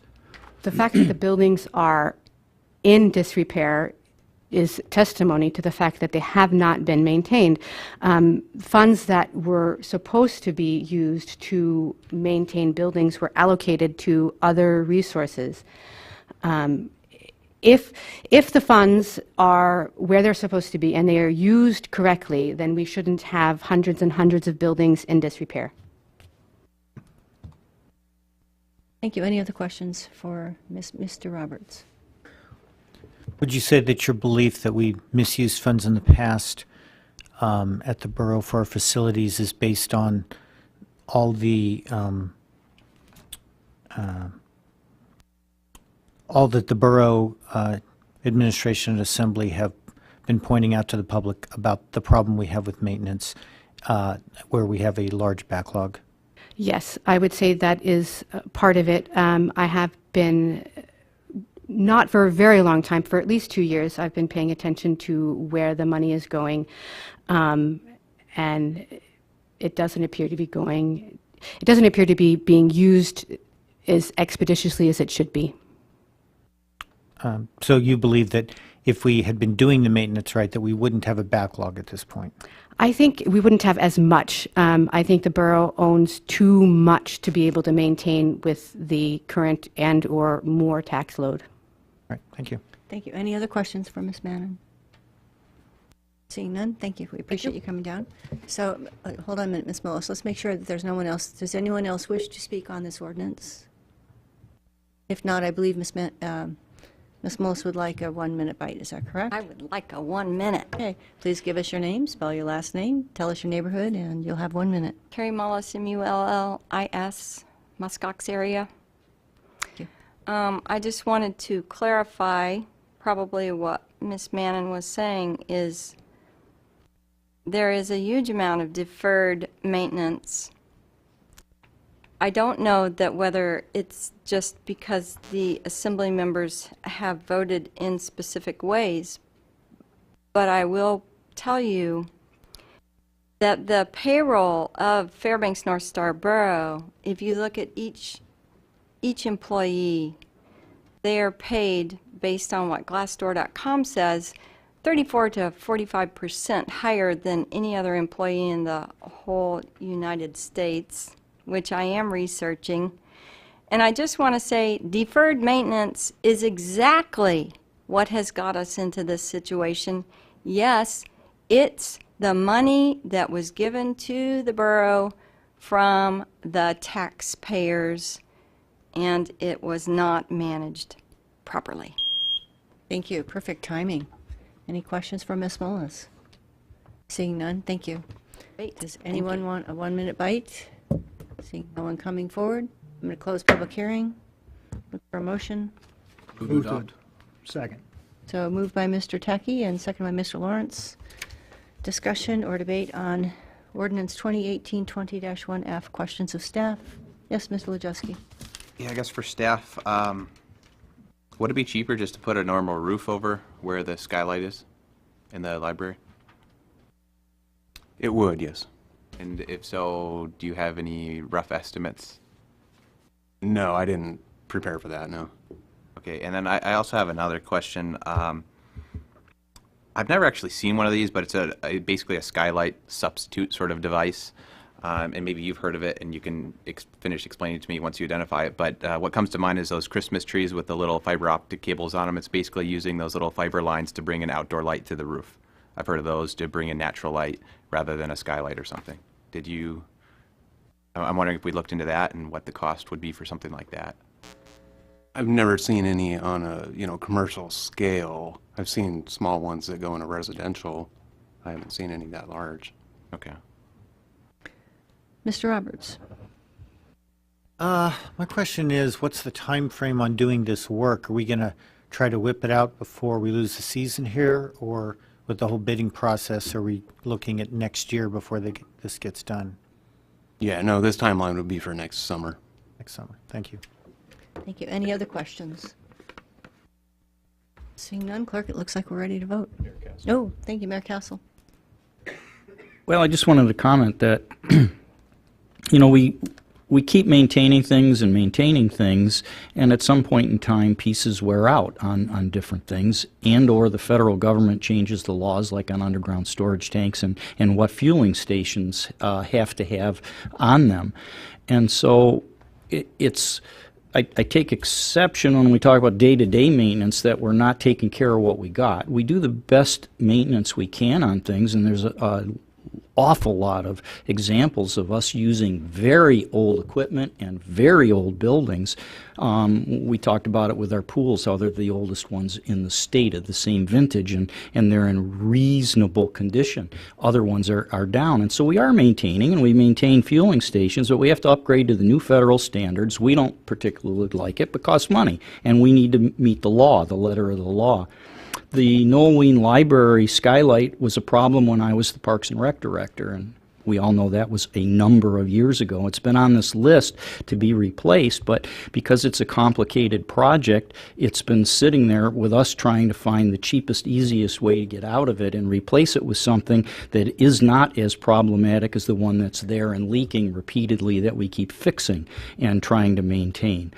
So we're putting a lot of maintenance into what's there. It needs to be it can't be fixed. It's a design problem with that kind of a skylight. And so it's at a point where replacement is fixing it and doing maintenance.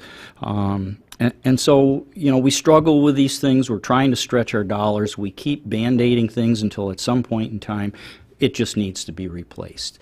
And that's a very difficult decision for Mr. Sloan. That's his job, to try to track all these buildings and make the determination where we're tired of the Band-Aids, now it's replacement of part of it, or replacement of the whole building. And we make those decisions based on what's going to be the cheapest in the long run when we look at a building for 5 to 10 years. What's the best course of action, the most economical action to take to maintain what we've got? And it's a struggle. We'll be hearing more about it in the not-too-distant future because we don't currently have the software available to professionally track this like other organizations our size use that help them make these decisions. So right now Mr. Sloan's making these decisions in discussions with me and other staff, more based anecdotally in what we're not able to currently track. We don't have the right software to do it, and we're trying to work towards doing a better job of this. So hopefully we get there. This gets us through the next little bit until we can see what money, other monies are available and what approach we're taking after the election. Thank you. Mr. Cooper.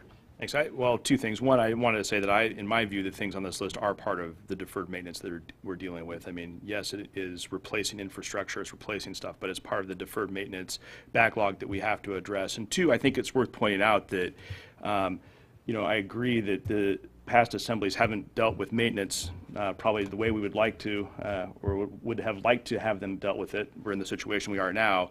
But over the last year, this assembly has made maintenance a priority. I think that's something that we did in the budget process in terms of how we structured the budget to address maintenance. We put a lot more of our funding towards maintenance.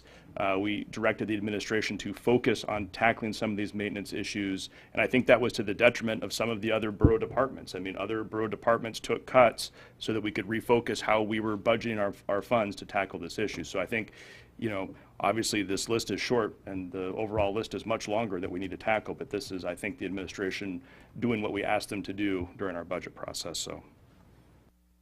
Okay, any other discussion or debate? Questions of staff? Mr. Lejewski. I'm just trying to remember how much we have in the FMR. We have 8.6 million. 8.6, and this would ask us to spend 1.14. Okay. Good question. Any other questions? Seeing none, clerk, please call the roll. Mr. Cooper. Yes. Mr. Quist. Yes. Mr. Lojewski. Yes. Mr. Tackey. Yes. Mr. Roberts. Yes. Ms. Major. Yes. Mr. Lawrence. Yes. Ms. Dodge. Yes. Would anyone like to change their vote? Seeing none, it's approved 8-0. And that takes us to unfinished business. And that will be, we will start with Ordinance 2018-07, which is an ordinance amending FNSB 20.16.020, lease of borough land. The sponsor is Assemblymember Roberts. It's on page 67. On July 26, 2018, Ordinance 2018-07 was substituted, amended, and adopted. On July 27, 2018, Assemblymember Tackey filed a notice of intent to reconsider, and on August 9, 2018, the ordinance was reconsidered by the Assembly and postponed. The main motion as substituted and amended is before the Assembly, and we are at Assembly debate and questions of staff. So, yes, Mr. Roberts. Well, I'd just like to hear from the gentleman who reconsidered on what the whole reasoning was. I wasn't, he might have mentioned it at the meeting where you postponed it, but I wasn't here. Right, so my reasoning for the reconsideration is the fact that the following ordinance that we're going to be considering this evening that we, postponed as well so that you could be here for an ordinance for your substitute, and also wanted to hear a little bit more from the administration regarding the deer property owner notices regarding leases for adjacent properties, and that's kind of where my consideration was. So were you thinking of that we should table this till we do the other ordinance and then come back to it? Not necessarily. We could potentially, but I kind of want to just get more feedback from the administration. Okay. Is there feedback you'd like to ask of them? Yeah. I was just get a general feeling, because I know that Mayor Castle was actually unable to be here that evening, and I wanted to hear his thoughts on this ordinance in particular and his feelings regarding noticing regarding noticing owners for leasing property that are adjacent. Okay. Yeah, I wasn't at this particular meeting, and so Mr. Williams has been doing the homework on this one, and I would like to turn it over to him then for a response. Right, so from administration, I don't think the administration doesn't have an issue with noticing adjacent property owners. We think that's probably a good move. We also think that the process to include an ordinance will bring some more transparency to the overall leasing process. What we don't agree with inside the administration is the fact that the ordinance says we have to go through this multi-step process now to lease land, which was typically about a 45-day process, and now, you know, working with Ms. Moda and kind of stepping out, exercising this ordinance, if it was to be adopted, would turn it into about a 270-day process. So we're looking at it from a position of just fairness, being that if an adjacent property owner or a person with a land interest really wants to lock up that land so that nobody else can use it, then they should put their money down and lease the land. You're preventing somebody else from being able to lease land that is generally available to the public because of another interest in the property. And so that's generally our concern, is generally the fairness issue of it. Thank you. I have Mr. Cooper and then Mr. Roberts. Thanks. Well, I'll just say, I mean, my concern with the original ordinance, even though I voted for it at the time, as you'll recall, I also moved Mr. Lawrence's ordinance and was the only one who voted for that, is the second ordinance requirement. And I think, to me, that is one of the biggest issues. And so I would offer, since it's back before us, offer an amendment to delete, beginning on line 55 through line 57, the following language: assembly approval is required prior to entering into a lease with the winning bidder or proposer. If a competitive process is not required, assembly approval may be granted in the ordinance authorizing borough land to be leased. Can you give me that? I don't have that. So it was moved by Mr. Cooper and seconded by, I believe, Mr. Quist, thank you, to delete on line 55, and is this of the... Actually, if I may, Mr. Cooper, I must have had the version that didn't have the Yeah, reconsideration mine on didn't it. either. I apologize. So I think it's lines 57 to 59. Okay. Is that correct? Yes, it is. There Yeah, we go. sorry. I That's must why have had a couldn't different find it. version So earlier. 57 to 59. So So amended. let me read it. So we're proposing to remove on line 57 to 59, assembly approval is required prior to entering into a lease with the winning bidder or proposer. If a competitive process is not required, assembly approval may be granted in the ordinance authorizing borough land to be leased. You'd like to speak to it, Mr.? Well, I think I probably did before I made the amendment. Okay. I mean, that's my basic reason. I think that it just extends the timeline too long. I appreciate the ordinance requirement in the first step. I think that makes sense. I appreciate the interest in a competitive process where there's interest in land. I just think going back for a second round of approval will drag the process way too far out. Thank you. On the amendment, Mr. Roberts. Right. First, I want to address what Mr. Williams brought up, because I think both are applicable to this amendment. One is that what he mentioned for a time frame is worst case, and so that I think it's going to be rare that we actually get to this position of needing a competitive lease. But also, I think it's not necessarily going to take 247 days or whatever it was for every time we actually do get to this point. The other thing is when he mentioned, well, people should come forth and bid. Well, that's what we're trying to do here, is to create that competitive process so they even know that there's something to come bid on, to give them an opportunity to lease that land. Otherwise, how are they supposed to know this land's available? Most people, they don't understand borough leasing. I didn't understand it till I got on here. It's just not necessarily common knowledge. So specifically to the points of this amendment, I'm really confused as to why the second sentence would be deleted, because that actually speeds things up by letting assembly approval be granted without going through a competitive process if it's not needed. So I'm not sure if that's really what the maker of the motion intended.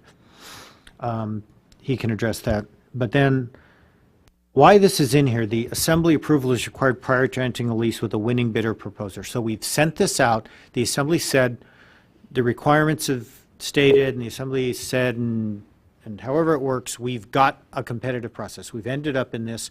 So people are competing. They put in RFPs. At that point, when the Assembly got the first ordinance for this, because it's going competitive, we don't know what the use is. It could be the entire gamut of things we get. It can be that we're reviewing, it can be a paintball place, it could be monster truck rallies, okay? Those are all different uses, and the Assembly may want to consider it instead of just saying, well, whoever wins this competitive process is immediately going to get it. The reason it comes back is so that we're doing our responsibility to make sure that that's what we want using that piece of land, so we don't create land use conflict, because then the responsibility comes back on us. We're the fiduciaries here. We're supposed to be making these decisions to avoid land use conflict. That's why we look at the leases in the first place. But when we get the first ordinance, we don't know what that lease is going to be because we haven't entered the competitive process yet. So that's why this sentence is here, to make sure that nothing gets out there that we haven't approved in its exact form. So that's it. Mr. Tackey, do you mind if I let Mr. Cooper answer his question? Yeah, go ahead. Thank you, Mr. Cooper. Thanks. And so I think the second, with regard to the second sentence, I think that it didn't make sense without the first sentence there, and that's why I moved to amend to remove both.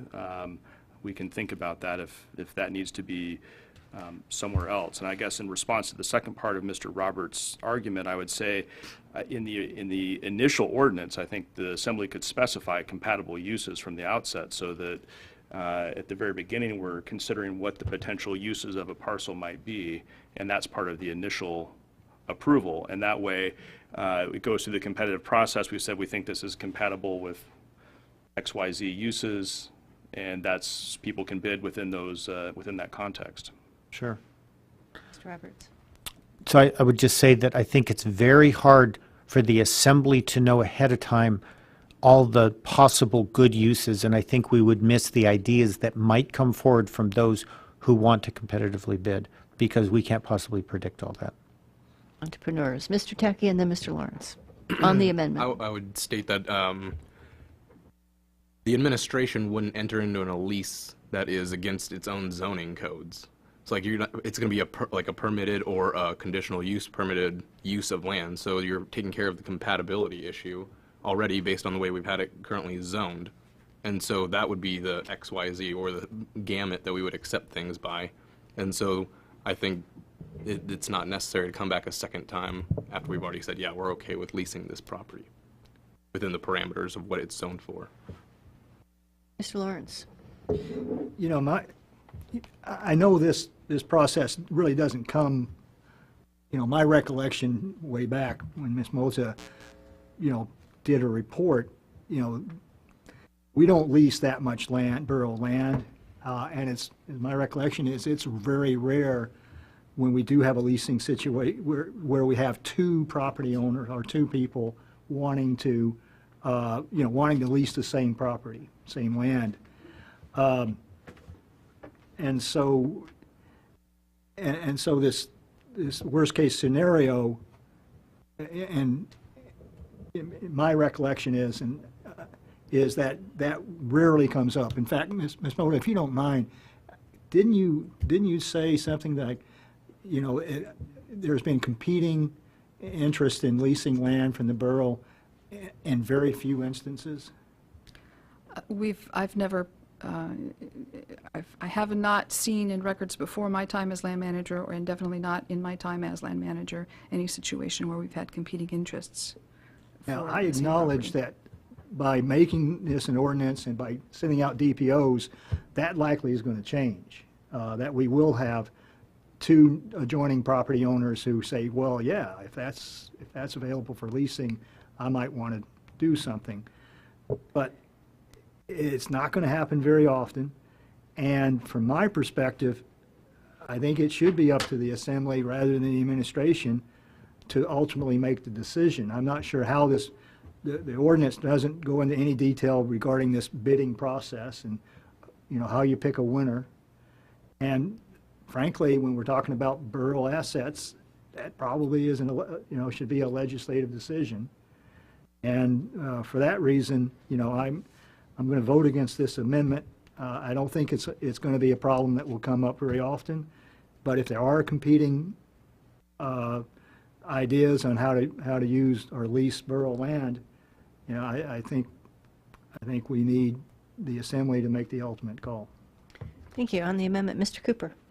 Thanks. So it's not a problem until it's a problem, and that's the problem, right? Yeah, I'll speak from my experience in my day job where I advised the land management folks at the university, where we have a much shorter deadline for disposing of university real property. And that often gets in the way of actually effectuating deals. We're not able to move at the speed with which people need to do leasing sometimes, because if it's a big enough lease, it has to go in front of the Board of Regents, and they meet quarterly, and even quarterly with a 30-day disposal notification is less time than we're talking about here potentially in the worst case scenario. And so it may be rare, and maybe that's enough to persuade folks that it's not a big deal until somebody comes in with a great idea and they back away from doing business with the borough because it's a big project and it takes them 270 days to get it, or 247 days, I don't want to overstate the number of days to get it through the process. So I think it can have a real impact and can hamper our ability to actually engage in transactions with folks. You know, another example that's relevant to the borough, although it'd be accepted under the language that's proposed here because it's in a park facility, is the folk school. I mean, they had a lease that had to be approved by this assembly, and we were pushing up against really tight deadlines to make that happen within a time frame that worked for them, because they'd given notice on the place that they were at to move into the facility over at the at Pioneer Park, and we had to have a special meeting to accommodate approval of that lease. So I mean, these things do happen, and I worry, and that's my concern, that we're shooting ourselves in the foot if we make this too much of an onerous process. Okay, I have no one else on. Yes, Mr. Roberts. I just want to mention to the public that we have exempted park facilities from leasing, though I take the meaning of his example. Anybody else on the amendment? Seeing none, clerk, it looks like we're ready to vote. On the amendment to remove on lines 57 through 59 the added new language. Mr. Quist? Yes. Mr. Tackey? Yes. Mr. Cooper? Yes. Ms. Major? Yes. Mr. Roberts? No? Mr. Lojeski? No. Mr. Lawrence? No. Ms. Dodge?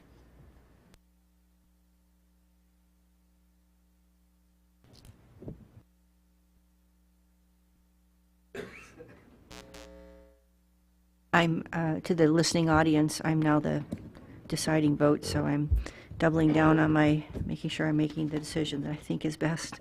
That's why you're hearing quiet.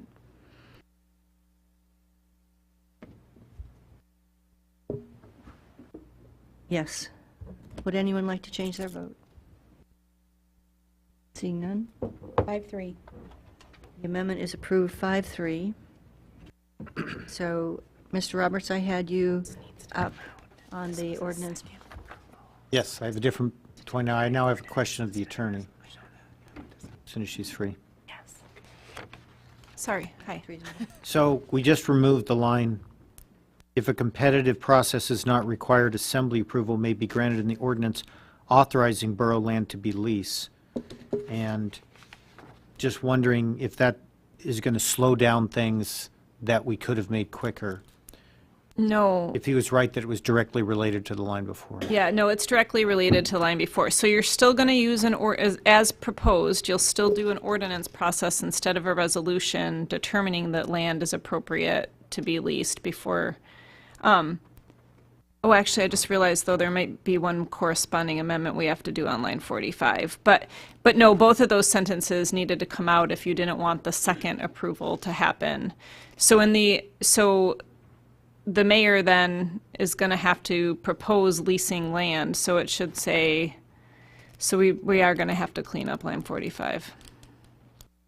Do you need a brief at ease to think about that? Yeah, could we? If take I could a just talk to Mr. Cooper brief real quick at and make ease. sure I know his intent. Remember, your mics are on. We're just at easing.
To the listening public, we're taking a brief at ease while we consider an amendment. And I think we're back from our at ease. Mr. Cooper. Sure. So Ms. Dolan pointed out that there is probably some cleanup required in line 45. So I would move to amend line 45 to add a period after the word required and delete the language before the mayor may propose a lease agreement to the assembly.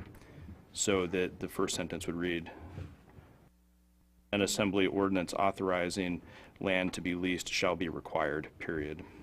Second. So it's been moved by Mr. Cooper and seconded by Mr. Quist to add a period after the word required on line 45 and delete the words before the mayor may propose a lease agreement to the assembly. Do you wish to speak any more to this, or is there an amendment to your amendment that you're... We'll take this one separately. Okay. That'll just be easier. Okay. So, I mean, to speak to it briefly, the clause of that sentence on line 45 that's deleted speaks to the language that we just removed from line 57. Okay. So it's just making that consistent. We think we might be having another brief at ease here for conference.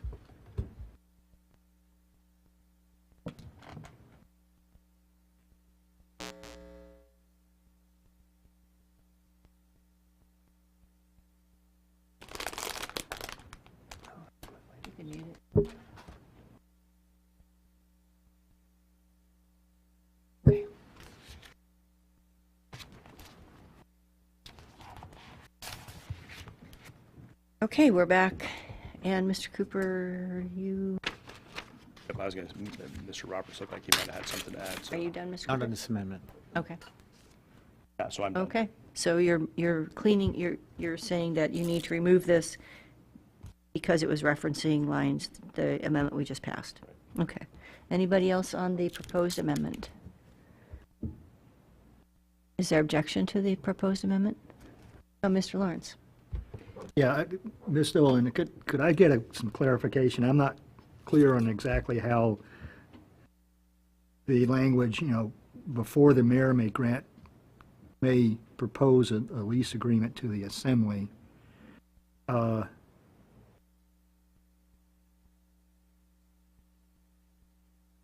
does that, let me go back here, but this ordinance is, if the mayor is not going to propose a lease agreement, then what's the process for bringing this ordinance before us? I mean, So- who's going to do it? So the way it was drafted, it was contemplating a two-step process where land itself couldn't even be proposed to be leased without an ordinance. And then the second ordinance was contemplating awarding the lease. So we took away the second ordinance, so that language on line 45 really related to the second ordinance. So now, if the mayor's proposing that land's going to be leased, an ordinance will just come before this body. Okay, I see. Thank you. Mr. Cooper. No, I was just going to help answer the question, but Ms. Dolan did a fantastic job. Okay. Any other discussion, debate, or do we need a minute to absorb? I mean, we could do a brief at ease to... Okay. Is there objection to the proposed amendment? Seeing none, the amendment is adopted.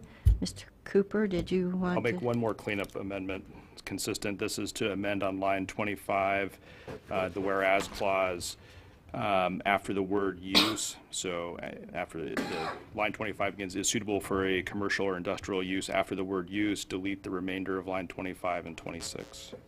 Second. So it's been moved by Mr. Cooper and seconded by Mr.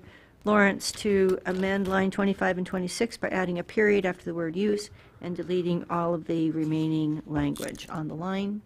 Is there a discussion? Is there any objection to the proposed amendment? Seeing none, it's adopted. So we are back to the ordinance as amended. I don't have anyone on my list. Mr. Roberts. I'm having the attorney prepare an amendment for me Okay. right now.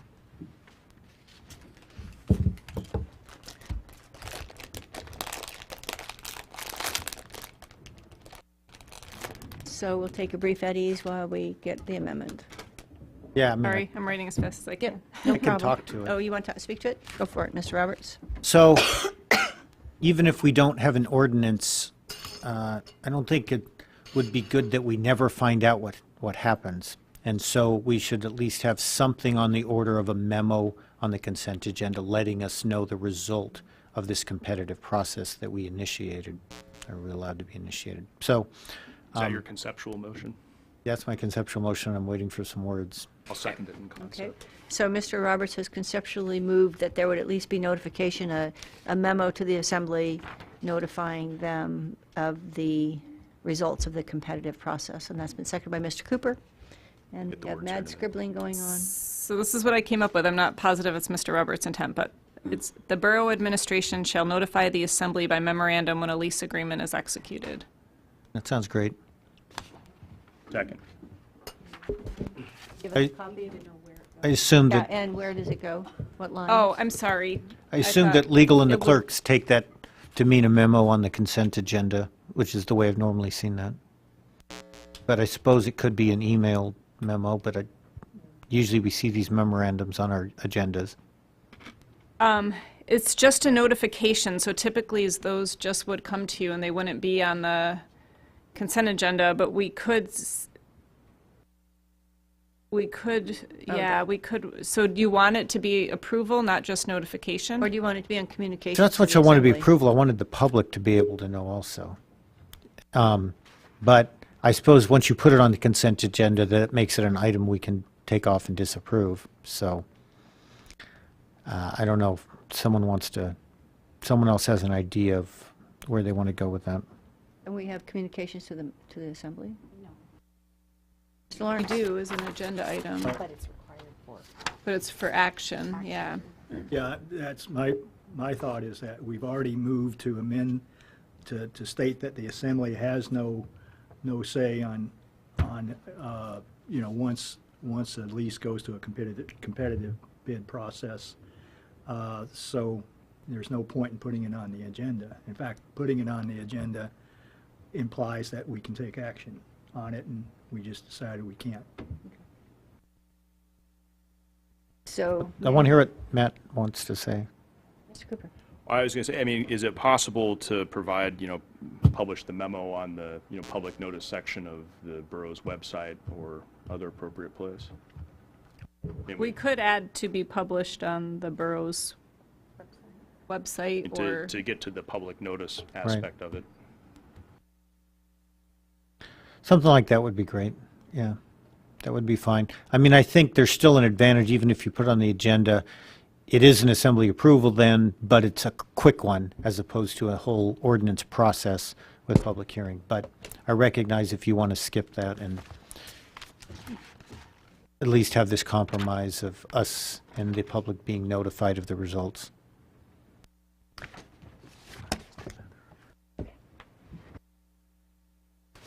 I'm looking for a copy. Oh. Joe line item, yeah. Line number 16, thank you. Okay, so here's what we have, I'm sorry, here's what we have at this time. Line 61, it's been moved that we add the Borough Administration shall notify the Assembly by memorandum when a lease agreement is executed and published in the borough's website, I guess would need to be notify the Assembly by memorandum and published on the borough website when a lease agreement is executed. Might that be better? If that gets added, sorry, I just scribbled that on the Yeah, end because it was that's what I being meant. considered, yeah. After memorandum, add that? I So would move- let me read that. I would move that. Okay. And Seconded. second, so the Borough Administration shall notify the Assembly, on line 61, it's been moved that we add, the Borough Administration shall notify the Assembly by memorandum and publish on the borough's website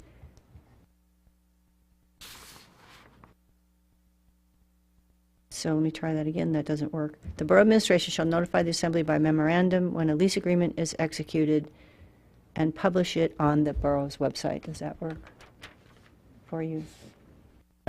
Yes. I guess I'd also point out, though I guess maybe it's not completely relevant to the amendment, but it's on the topic, and that is, I was talking about our responsibilities as far as land use, but there's also financial responsibilities, how much dollars the property is being leased for, and other arrangements that might be made because of it. And so I just want to bring that up and remind the Assembly. But at least we'll be notified, and we'll know exactly what happened. And to me, that's always important because I hate finding out stuff months later that I didn't realize had happened. So, On the proposed amendment, any other discussion? Seeing none? Is there objection to the proposed amendment being adopted? Seeing none, I should note Mr. Lejeski had to step away for a minute, so he's not part of the no objection, but who's on the dais? Okay, with that, we are back to our ordinance number 2018-07 as amended. Any other discussion or debate? Seeing none, clerk, please call the roll. The main motion as ordinance as amended. Mr. Lejeski? Ms. Major? Yes. Mr. Roberts? yes. Mr. Tackey? No. Mr. Quist? Yes. Mr. Cooper? Yes. Mr. Lawrence? Yes. Ms. Dodge? Yes. Would anyone like to change their vote? Seeing none, 6-1. it's adopted 6-1. Okay, I presume you're good with rolling on to the next one before we take a break? Okay. That takes us to Ordinance 2017-71, which is an ordinance amending Fairbanks North Star Borough Code Title 20 regarding direct sale of borough land. The sponsor is Mayor Castle. It's on page 71, and there's a proposed substitute by Assemblymember Roberts on page 77. At the July 26, 2018 regular Assembly meeting, public hearing closed on this ordinance. At the August 1, 2018 reconvened Assembly meeting, the ordinance was moved and postponed to August 23, 2018. A motion to adopt is on the floor. Additional information, there's additional information in your yellow folders, and we are at Assembly debate and questions of staff. So is the Mr. clarification, is the substitute on the floor? I don't have that information. Would you like to move? So I don't believe so. at It this is time. not. I would move the substitute. Second. So Mr. Roberts has moved the substitute, and Mr. Lawrence has seconded it. Mr. Roberts, would you like to speak to your substitute? Best as I can remember. Yeah, I know, it's been a long time. So, the original ordinance was sent back to LMAC, even though it had gone through that process once, when we realized a problem, and so a lot of LMAC members came in and testified to send it back. So we did that. LMAC looked at it and wanted to make a few changes to try to mitigate the issues they saw with it. So you've got, if you look on lines 75 through 77,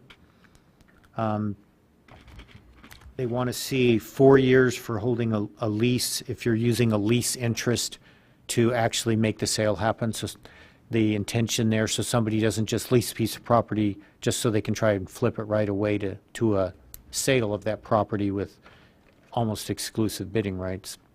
And so that's to make sure that they had an honest use of the lease and had the true intent there, and that follows up with actual use, if it's on borough land, that there was actual use of the lease for that for 4 years as they proposed that the original lease they got. They actually fulfilled what they said they were going to do, leased it, did that for 4 years at least, and now they want to purchase it, so now they can go through that process. Okay, thank you. And yes, Mr. Lawrence. Just to clarify, Mr. Roberts, the changes made by LMAC was what you just described, and also that those interests, those property interests that require notice would not include people owning an easement in the property. Is that correct?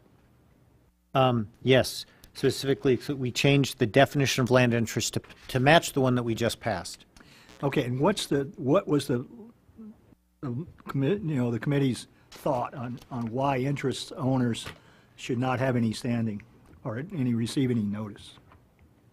Okay, first I want to say that I actually have to amend this to match the one that we just passed because it didn't get in this copy. So I have that amendment, and I'll get to that. But the purpose of that was that we thought, as I can remember, that easement interest wasn't enough of an interest if somebody just had a small little access easement. I mean, there's a lot of different kinds of easements out there, and we didn't think that rose to the level, and it would be too easy for someone to get it. If they wanted to get a piece of land, they could just go get an easement from a neighbor and suddenly, or something like that, have an easement interest on an adjoining piece of property. Remember, this is interest not just on the piece of property, but on adjoining pieces of property that we don't necessarily have control of. So we can't control the easements that are put on that property. So we just didn't think that that rose to the level.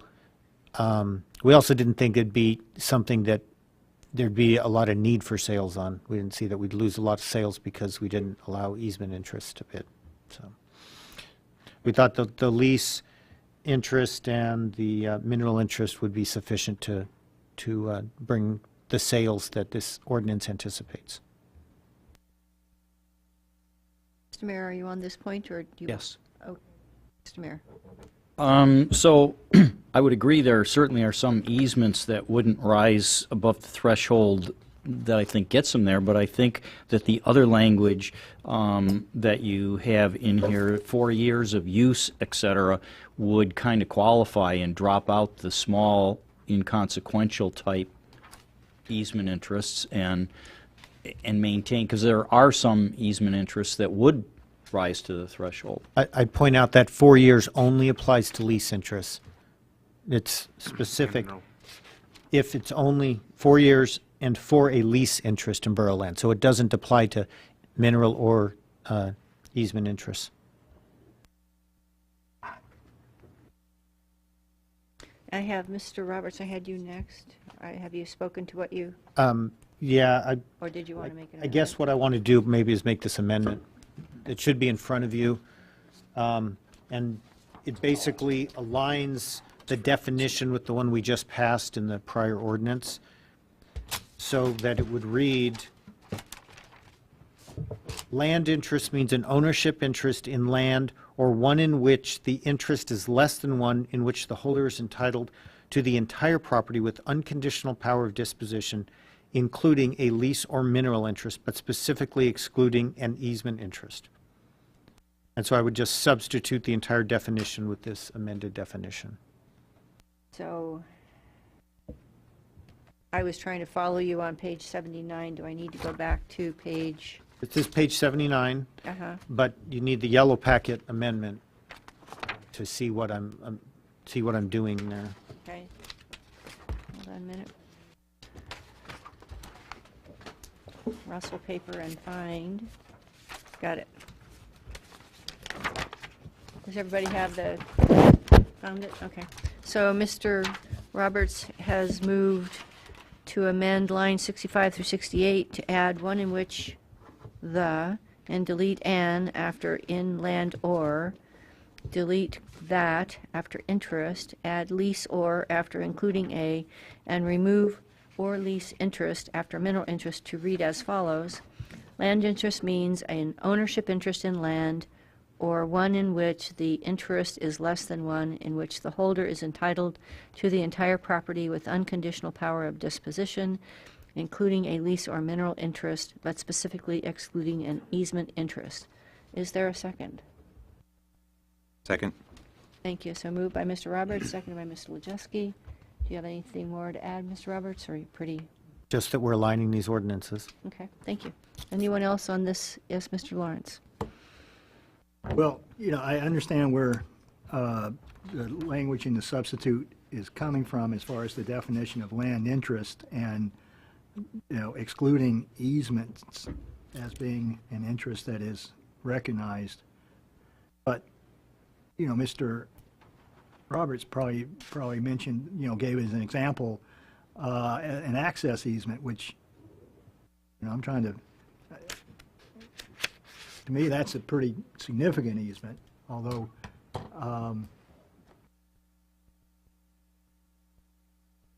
in land,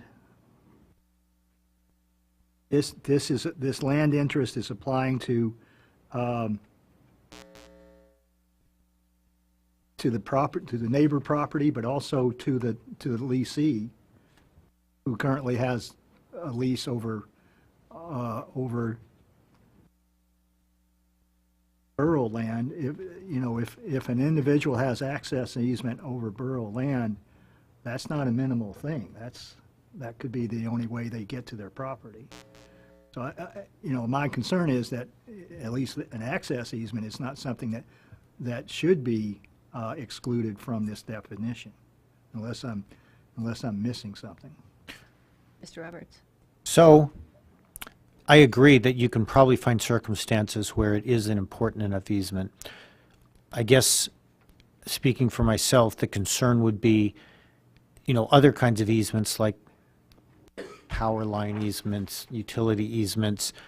You don't see people, you don't think that, in my mind, someone's not going to use that to exploit the situation.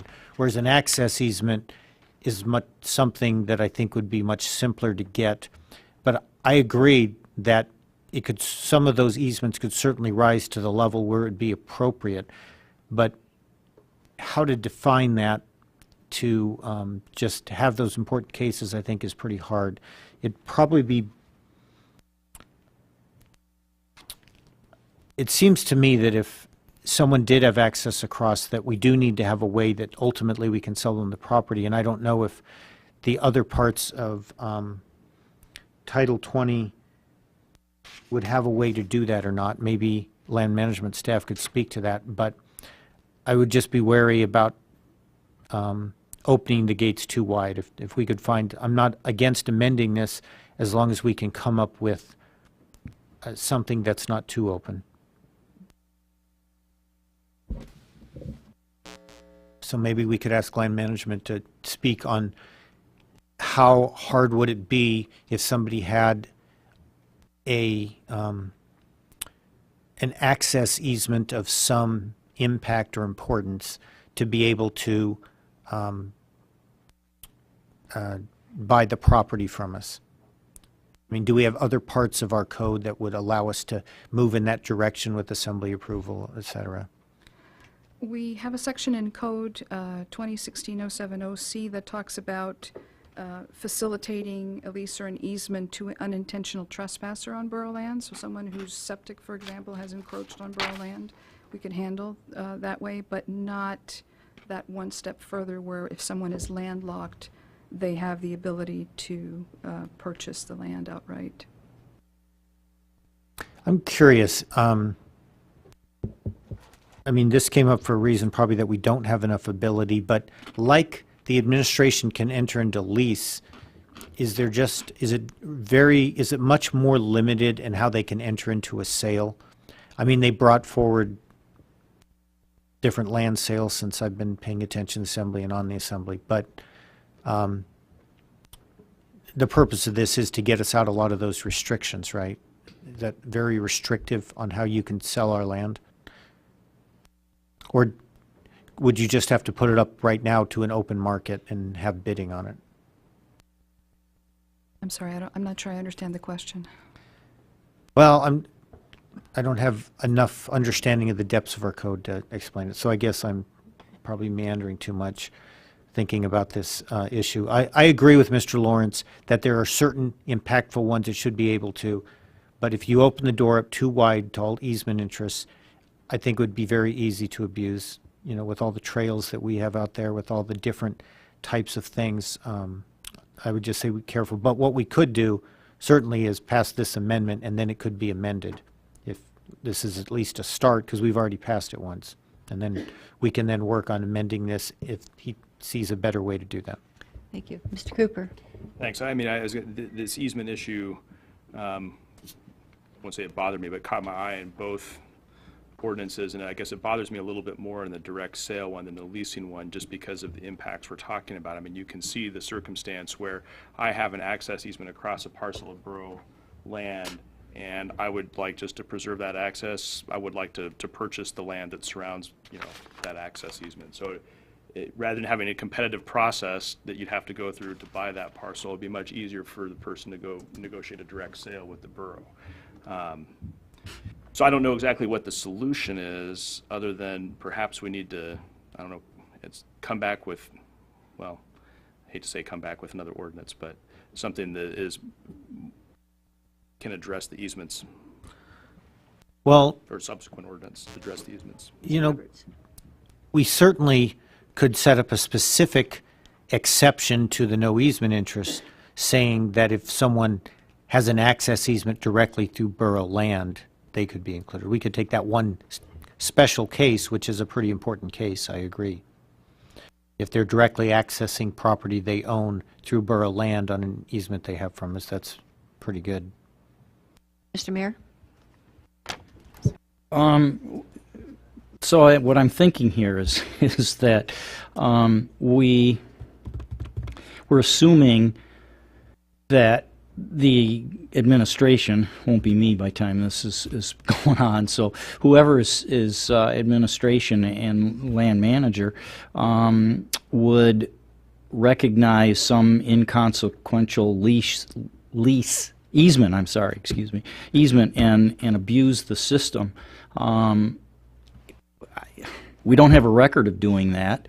I think we check what's going on, and excluding all easements sort of bugs me. I think that there's enough checks and balances through the Assembly that we don't want to just throw all the easement people out and assuming that both somebody with some small easement's going to try to abuse it and then find a sympathetic ear in the administration to let it be abused.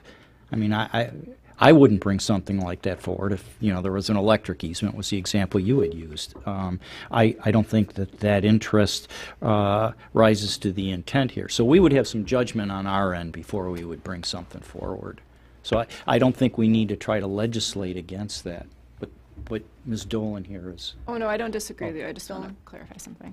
Sorry, I just want to, since the land interest definition applies in both the lease ordinance you passed and the direct sale ordinance, if you add the notification, or excuse me, the direct sale is including an easement interest, you're going to have to do all the notifications on proposed leases to any easement interest too. So I just want to make sure you're realizing if you do it through amending that definition instead of something within the body of the direct sale portion of code, it's going to have other consequences. So I just wanted to make sure you realize that. Mr. Cooper? So I guess just trying to think out loud a little bit here, Ms. Dolan, could we add within the body of Section 3 here a provision along the lines of notwithstanding the definition of land interest, the administration may you could, or I think sales, something, I think instead that it would be cleaner on line 73 to just explain the borough land that you can do a direct sell for. So to those holding an interest, a land interest in borough land, and those holding an interest in land adjoining borough land, and to easement holders or something like that, instead of modifying the definition of land interest there. Just include the easement holders there. Mr. Roberts? I think that sounds reasonable if we can hopefully scope it down a little bit. Yeah. But I guess I would say that the administration would have to exercise some discretion, and it would still be in an ordinance authorizing it. So the Assembly would still have some say in that. Right. So we are on the proposed amendment right now. But, and remember, oh, Ms. Roberts? so to the attorney. So down here, if we have multiple land interest holders, then we've got to allow them, we still have to notify them for the sale, don't we? Because this ordinance is about maybe having multiple bidders. That's a component of it, is that if there's multiple people with land interest, that, and they express interest on 79, where multiple land interest holders declare their interest in purchasing the same parcel of borough land, the sale shall be conducted by a sealed bid auction between them. So that takes some type of notice, I would assume, and so isn't there some kind of inherent notice then? And if we added the easement holders in, therefore, we'd really expand that kind of implied notice? So I'm not sure what land management's current process is if they have, well, I guess we don't really have we had more than one interest in a direct sale? Done a number of direct sales under the current code because of those irregularly shaped sized parcels, and in every one of those cases we've done exactly as Mr. Roberts indicated. We've sent out the notices saying, you all have an interest in this, are you interested in bidding? Taken the bid and then brought the winning bidder to the assembly for final approval of the sale. Yes, so I guess that, yes, the answer is yes. There would be notification then to whomever you determine has a land interest.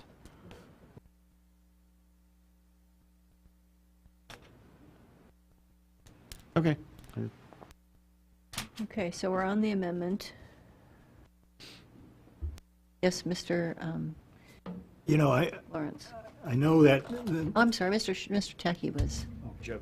Sorry, yeah. I was just going to point out that And the mayor, yes. I feel that I must need a break. we should just, with the motion that's on the floor, we should just pass that, because I think we're all in agreement on the definition, because we technically have already changed it in the last one. You could strike this whole section, and it would still be the exact same wording. Right. So we should just, I think we should move to vote on this, and then we can work out easement things. Mr. Mayor?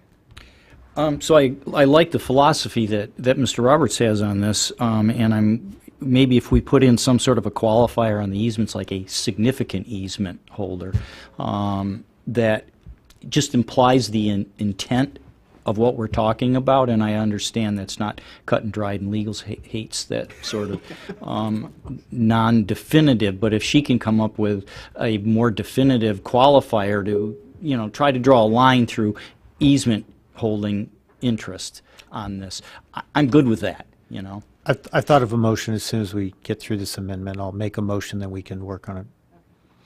So on the amendment in front of us, Which is? amendment, the amendment that was in the Amendment to packet. align the definition. Right, thank you. The amendment to the aligned definition. And I don't believe it's amended at all at this time. Are we ready to vote? Clerk, please call the roll. Mr. Quist, Yes. Mr. Tackey, Yes. Mr. Cooper, Yes. Miss Major, Yes. Mr. Roberts, Yes. Mr. Lojeski, Yes. Mr. Lawrence, Yes. Miss Dodge. Yes, would anyone like to change their vote? Seeing none, 8-0. adopted 8-0. Mr. Roberts. So I would move on line 73, after the phrase, those holding a land interest, to insert or an access easement. Second. Second. So Mr. Roberts has moved and Mr. Lojeski has seconded, adding the word or an access easement on line 73 after the word land interest in. In, yes, I was just going to clarify that. So it would read, those holding a land interest in or an access easement On. thank you, borough land or land adjoining borough land. Discussion on the proposed, do you want me to read that again? Got it? Okay. I saw a puzzled look. Any discussion on this? Mr. Roberts, you want to say anything more to it, or do we think we've... No, I just thought that was a good place to start with what I think we can all agree is a significant case. Okay, Mr. Cooper. I was going to ask for a borough attorney's opinion on this. So, I guess I was trying to come up with language. I assume we're talking about a borough-granted easement and not just any easement, right? So you're talking about an easement on borough land that we've granted under Title 20. So would we have an access easement on our land that we didn't actually grant? Is it something we inherit? It's possible, I guess. I can't think of any offhand. Public access easements, that's about it. Yeah, that's true. They're mostly public access. Yeah, so I think we're okay on that. I'm just trying to get my head around what we're... Yeah, I don't... This is borough land or land adjoining borough land, so. It's an access easement on borough land, yeah. Not necessarily one that we've granted, but... But on adjoining land, we wouldn't give an easement on somebody else's property, on adjoining Okay. property. I was just, do you have anything more? Mr. Cooper?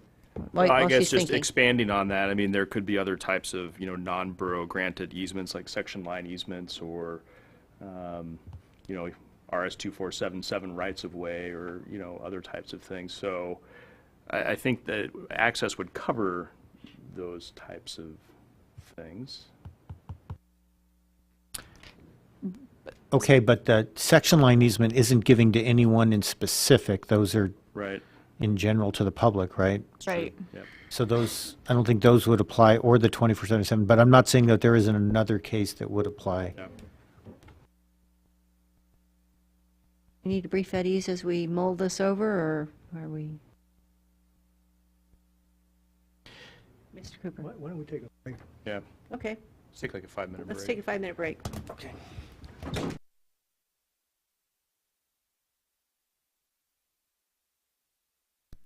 Okay, we're calling we're ending our recess, or we did take a recess, didn't we? Okay, so we have in front of us a proposed amendment, proposed, I believe, by Mr. Roberts and seconded by Mr. Wojcicki, as I recall. And that was to add on line 73, after the word "in," or an access easement on, to read those holding a land interest in or an access easement on borough land or land adjoining borough land. Mr. Cooper. I'm just going to propose a simple amendment to this, and that is to add the word recorded before access easement. Second. Okay, so it's been moved by Mr. Cooper and seconded by Mr. Tackey to amend the amendment to include the word recorded between or and access, to now read those holding a land interest in or a recorded access easement on borough land or land adjoining borough land. Would you like to speak to that, Mr. Cooper? Sure. So I think it was after the discussion we had, we want to make sure that it's people who have an actual easement that has been recorded with the State of Alaska Department of Natural Resources, so it's an easement of record to make the burden easier on land management, so people don't come in with a, I've got this unrecorded easement at the last minute and try and use that. And I considered a broader or different amendment, but after discussion with Ms. Dolan, concluded that the Assembly, under the right circumstances, can always waive the direct sale code by giving notice and a separate ordinance. I'll have Ms. Dolan speak to that. And so my thought was with that ability to do that, if the right circumstance comes along where a person has a sufficient easement interest that we think, or the administration or the Assembly thinks a direct sale is warranted, we can invoke that process. So maybe Ms. Dolan can add a little more. Ms. Dolan? So, I mean, it is your code, so you can always, if it's properly noticed, waive your code. But that would have to additionally be something it wouldn't just be a notification of a direct sale. It would be an ordinance waiving Title 20 to allow a direct sale under an unusual circumstance. Okay. On the proposed amendment, to the amendment, Mr. Roberts. So I think the amendment's great. I realized my amendment actually doesn't get quite where I wanted to go here, so I'll talk to that after this amendment's passed. Is there objection to the proposed amendment to the amendment? Seeing none, the amendment is amended. Is there objection? Yeah, Mr. Roberts, you want to speak to the amended amendment? Yeah, I will amend it. Okay. So after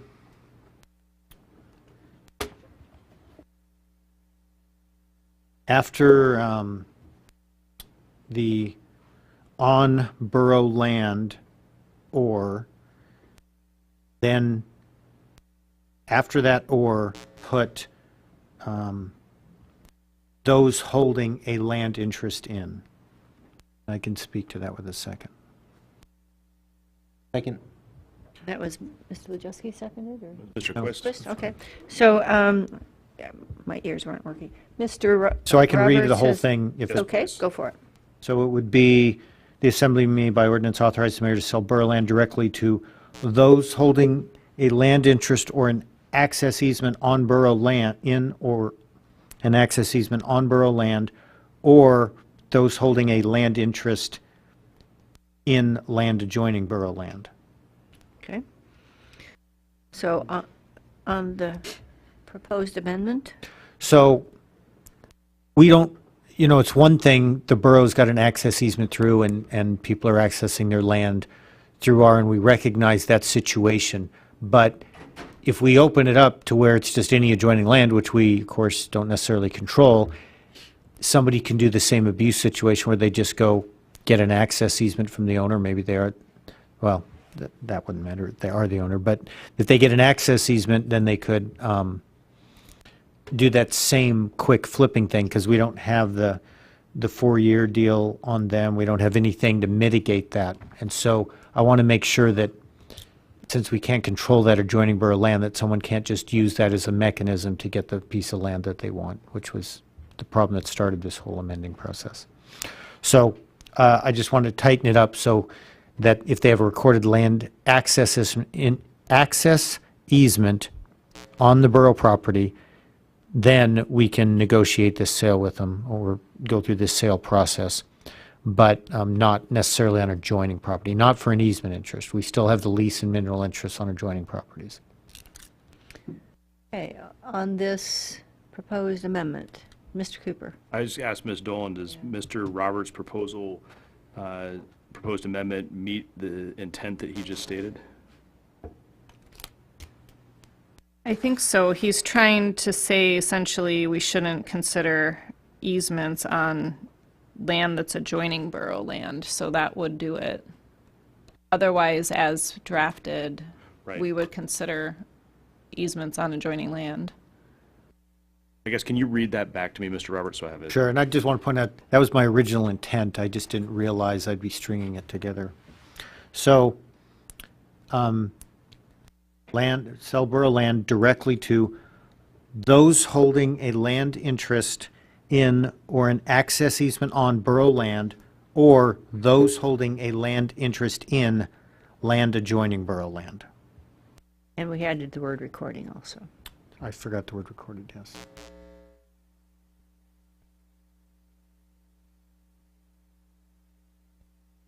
So I get that, sorry. Oh, I was just gonna, yeah, Mr. Cooper. I get your point that you don't want, your intent is not to allow a holder of an easement in land adjoining borough land to qualify a direct sale. I'm just concerned that if they hold a land interest that's not an easement in land adjoining borough land, that's somebody who you still want to be able to buy the borough land. Absolutely. So this sentence says those holding a land interest in land adjoining borough land. So I got you. I'm with you now. Thank you. great. Just took me a minute. Anybody else on the proposed amendment? Is there objection to the proposed amendment? Okay, seeing none, it's adopted, and we're back to the ordinance as amended. And I had Mr. Cooper many long times ago. Ms. Dodge? Nope. Yes. So we just amended the amended amendment, so now we're back to the Okay. Thank you. amended amendment. That's why we have someone tracking amendments to the amendment. So apparently we are back to the amendment as amended. Is there any objection to the amendment? And would you like me to read it to you again? Or everybody pretty clear what that is?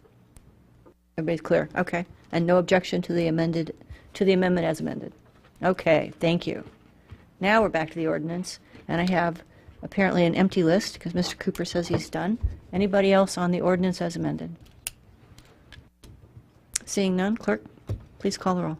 Ms. Dodge, can you please clarify, so we have a substitute that's been amended. Is the substitute as amended going to carry the main motion? Yes, thank you. The substitute as amended will carry the main motion. Mr. Wojcicki? Yes. Ms. Major, Yes. Mr. Roberts, Yes. Mr. Tackey, Yes. Mr. Quist, Yes. Mr. Cooper, Yes. Mr. Lawrence, Yes. Ms. Dodge. Yes. Would anyone like to change their vote? Seeing none? 8-0. It's adopted 8-0. And that takes us back to citizens' comments. And I have citizens, I'm going to open citizens' comments on items that are not scheduled for public hearing. Continuation of the previous citizens' comments, not for public hearing. I don't see anyone coming forward, so I'm going to close those citizens' comments. That takes us to citizens' comments on items that are not scheduled on the agenda. Anyone wish to speak to anything not on the agenda? Seeing no one coming forward, I'm going to close the citizens' comments. And that takes us to Assemblymember comments. Start with you, Ms. Major. Sure. So I just want to take a moment to acknowledge some of the comments that were made by some of the public testimony that was made earlier. And I do think it's important that even though sometimes we as Assembly members don't have questions during public comment, just to acknowledge that those comments do represent a part of the community that is certainly trying to remind us as Assembly members and remind the borough to be mindful of how we're spending money, and that as whether it's as we continue to expend the current year's budget or plan for the next fiscal year's budget. That's what I really feel like I'm hearing them say, and I do just want to acknowledge to them that we absolutely, I understand what it is and why you take so much time to come here every assembly meeting and provide your testimony, and we do hear it, although it might not always feel like we hear it in the moment, but we certainly do hear it. And that's all I have. Thank you. Thank you. Mr. Roberts? So I want to say I'm happy that we're through all the postponed and moved stuff from the last 2 months. We've now completed that, and I'm happy to be back to caught up. Thank you. Mr. Quist? Thank you. If I could, I briefly comment on some committee business. I'm going to go back to that. Oh, we're going to go back. Okay, Yeah. great. Well, I'll comment on that later. Following Ms. Major's remarks, and this was kind of the things I couldn't figure out how to put in the form of a question earlier, but I just wanted to respond to this idea that testimony here falls on deaf ears. And I can only speak for myself, but I have a hard time imagining that this doesn't apply to everybody else here. But we listen to testimony. We take notes. We read our notes. We read our email. I don't necessarily respond to everything, but I'm reading. When I have questions, I ask them. And I can totally appreciate that there's a huge amount of frustration because what somebody might be trying to achieve might not be what is being affected here at the Assembly. I guess I just wanted to express personally that I think that the communication is real and I value it, even though it doesn't. Due to the way I vote and the way maybe we vote collectively, it might not seem like that's being taken into consideration. I just like to assure Ms. Mullis and everybody who gives testimony here, written or otherwise, that it is read and it is considered. And thank you you in particular for your dedication, and this is a really important part of the process. So thank you. Thank you. Mr. Cooper? Thanks. I'll echo the sentiments of the prior commenters. I think Ms. Major and Mr. Quist make good points. I think it's also important to keep in mind that there, as I alluded to in my comments earlier, there's a lot of folks with different opinions in this community, and we hear all of them. And not often does everybody come down to testify, but certainly lots of people email, lots of people call, talk to you on the street, wherever. So we hear all sides of it, and we do our best to do what we think is best for the community, but certainly we listen to you as well as we listen to everybody else we hear from. So I always thank people, or want to thank people, for coming down and taking the time to testify, because I know it's a big chunk out of your evening. Also, I really want to echo Mr. Roberts' sentiment that I'm glad that we're finally caught up on everything. So thank you. Mr. Tacky. I have no comment, thanks. Mr. Wojcicki. No comment. Mr. Lawrence. Well, I concur with the earlier comments, especially for Mr. Cooper. I read, we all read, hundreds of emails a month. I don't have time to respond to them. I respond to a few, but not many. But we hear them, and I think it's important to realize that we hear a lot of comments and a lot of opinions from people outside of this chamber. Okay, I had forgotten to go back and ask the mayor for messages from the mayor. Mayor, do you have messages for us that you would like to share this evening? Oh, I have one exciting one. Clear the Air Conference is coming up here September 21 and 22. It is free of charge, open to the public. We're going to be at Wedgwood Resort again, as we have been the past couple of years. And we invite folks to come out. There's going to be a wealth of information. We've got door prizes and refreshments. There'll be vendors there, and it's a typical conference type situation with a variety of different programs. So folks should really just go to our website, the aqfairbanks.com, and take a look at the schedule and find out sessions that they're interested in, and come on out and get a lot more information, including information about the health effects of PM 2.5 is part of the conference, as well as how to burn wood the most efficient way so that you get the best bang for the buck out of your firewood, and don't waste any money on it. So anyhow, that's September 21 and 22 coming up here real soon. It's all day long, both days over at Wedgwood. And I guess I'll just also, I wanted to chime in with the comments that have been made about how much we listen. I don't think the general public understands the amount of mail that comes through that I receive, as well as every assembly member, and how much we read everything and consider it. And I don't know any assembly member that just ignores the stuff. Over the years I was on the assembly and my years as mayor, just because we maybe come to a conclusion at the end of the day that you disagree with doesn't mean we didn't consider the input. And a lot of people say think that just because it didn't go the way they wanted that we were ignoring them. And that absolutely is not the case. And so I welcome the comments. I can't respond to every email. I just checked today, and since I've been mayor, I get about 50 a day. I respond to about 15 a day. On top of the meetings and the other things that I do, and it's a real struggle for all of us to keep up with all of that. So I apologize to folks that I haven't gotten back to, and I encourage folks, when they do write us, they're more likely to get a response with a nice, concise, to the point, and make a couple of good points. When I get a 2-page email that has literally 30 different points being made in it, and I think that maybe 15 of them aren't factual and 15 of them maybe have merit,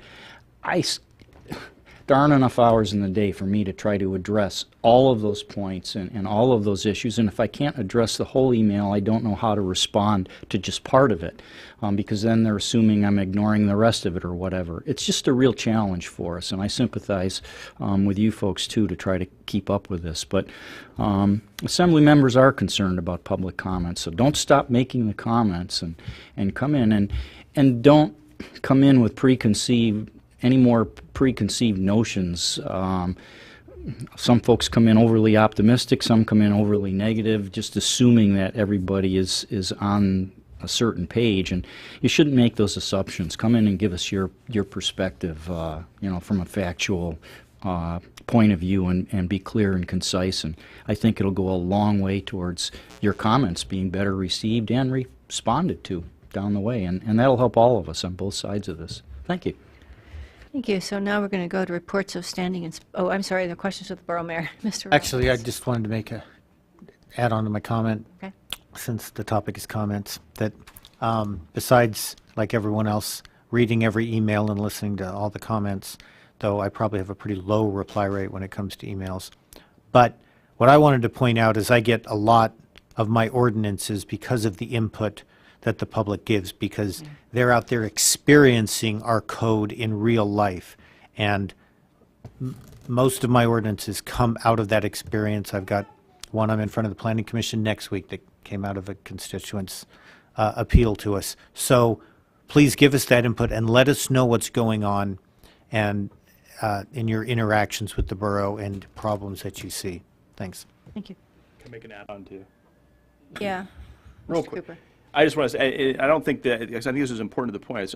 I know personally, I don't think there's one of us who hasn't changed our view on an ordinance before us at one time or another up here because of public comment. So it makes a difference. We do listen, and sometimes the outcome is different based on what you guys say. So that's all I wanted to add. And I'll just say that because of the structure of our comments, it makes it difficult because our process is one of the assembly asking questions as opposed to engaging in debate or dialogue, and that also sometimes lends to awkwardness in the discussion. But I think hopefully it works overall. So that takes us to reports of standing and special committees, and I'll start at the other end. Mr. Tacky. I have nothing new to report. Thank you. Mr. Lejeski. Nothing to report. Mr. Lawrence. No report.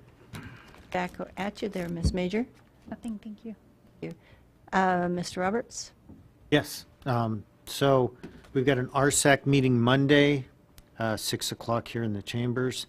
We're going to talk about, have a presentation on proposed service area boundary changes from rural services. Also, a discussion regarding the annual completed project review and report. Even though we haven't got state money in a few years, we still have it from years before and projects being completed. And so we'll learn what the progress is on those and where we stand. We'll also discuss whether we're going to have the optional annual meeting in October. We'll put in place a 2019 meeting schedule, and we're going to have a discussion on driveway approval in road service areas. So 6 o'clock in the chambers, Monday night the 10th. Thanks. And RSAC stands for Road Service Area Commission for those. Any people interested in your road service area? Thank you. Mr. Quist, you had a report. Yes, thank you. The Air Pollution Control Commission met in their quasi-judicial capacity to hear no ash variances on the 17th. Then on the 22nd, they had a legislative session. We heard the presentation that we'll be hearing later today in Committee of the Whole. And there was lots of good discussion and questions. There were 2 recommendations from the committee that I haven't seen transmitted, and I don't see the minutes aren't out yet, and I don't see them in our materials. Oh, I guess I missed it. There you go. Okay, so the most significant of which is that order of magnitude error that needs to be corrected on line 167. There is not another meeting currently scheduled, and that might have to do with the air quality stakeholders group. Maybe Ms. Major wants to speak to that. But so that's APCC. I was able to attend a presentation from IGU, and just very briefly, the 2 at FEDC, the 2 very kind of exciting things, which is an update on the construction of the storage tank, and that there's also a new position of conversion manager, which is obviously a key part of the process. And let's see, Sustainability Commission is meeting this coming Wednesday at 6:30 at the conference room at the Norween Library. They'll likely be confirming a new liaison, Allison Wild, and then the main event on the agenda is the discussion of 2018-20 CRF fees and impact, in particular to IA Green Star. CRF is Central Excuse me, Retiring Facility. Central Recycling Facility, thank you. And I think that's it, thank you. And Mr. Cooper? No reports. Okay. Ms. Major, you didn't have anything on stakeholder The meeting? next meeting is the 14th of September. Thank you. That takes us back to assembly schedule for the week. And this week, Friday, September 7th, we have a capital projects and legislative priorities committee meeting at 11 a.m. in the Chismar Conference Room. Thursday, September 13th, we have a regular assembly meeting at 6 p.m. in the assembly chambers. And Tuesday, October 2nd, is the regular municipal election for the Fairbanks North Star Borough, City of Fairbanks, and City of North Pole. In-person absentee voting is available at 3 municipal clerks' offices from 8 a.m. to 5 p.m., beginning Monday, September 10. So that's next Monday. And AML's 64th Annual Local Government Conference is November 14 through 16.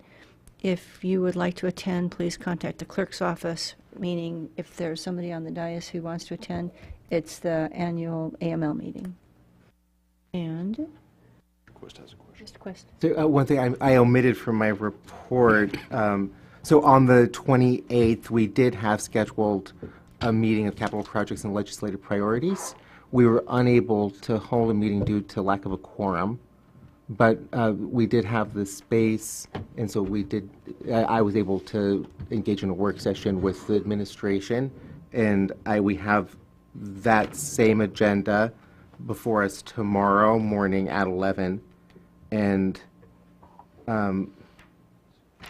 it's probably a little too involved to go into here in these comments. I mean, but we'll be meeting tomorrow, and then we'll have another report after that. Okay, super. Thank you. Okay, I think we're adjourned.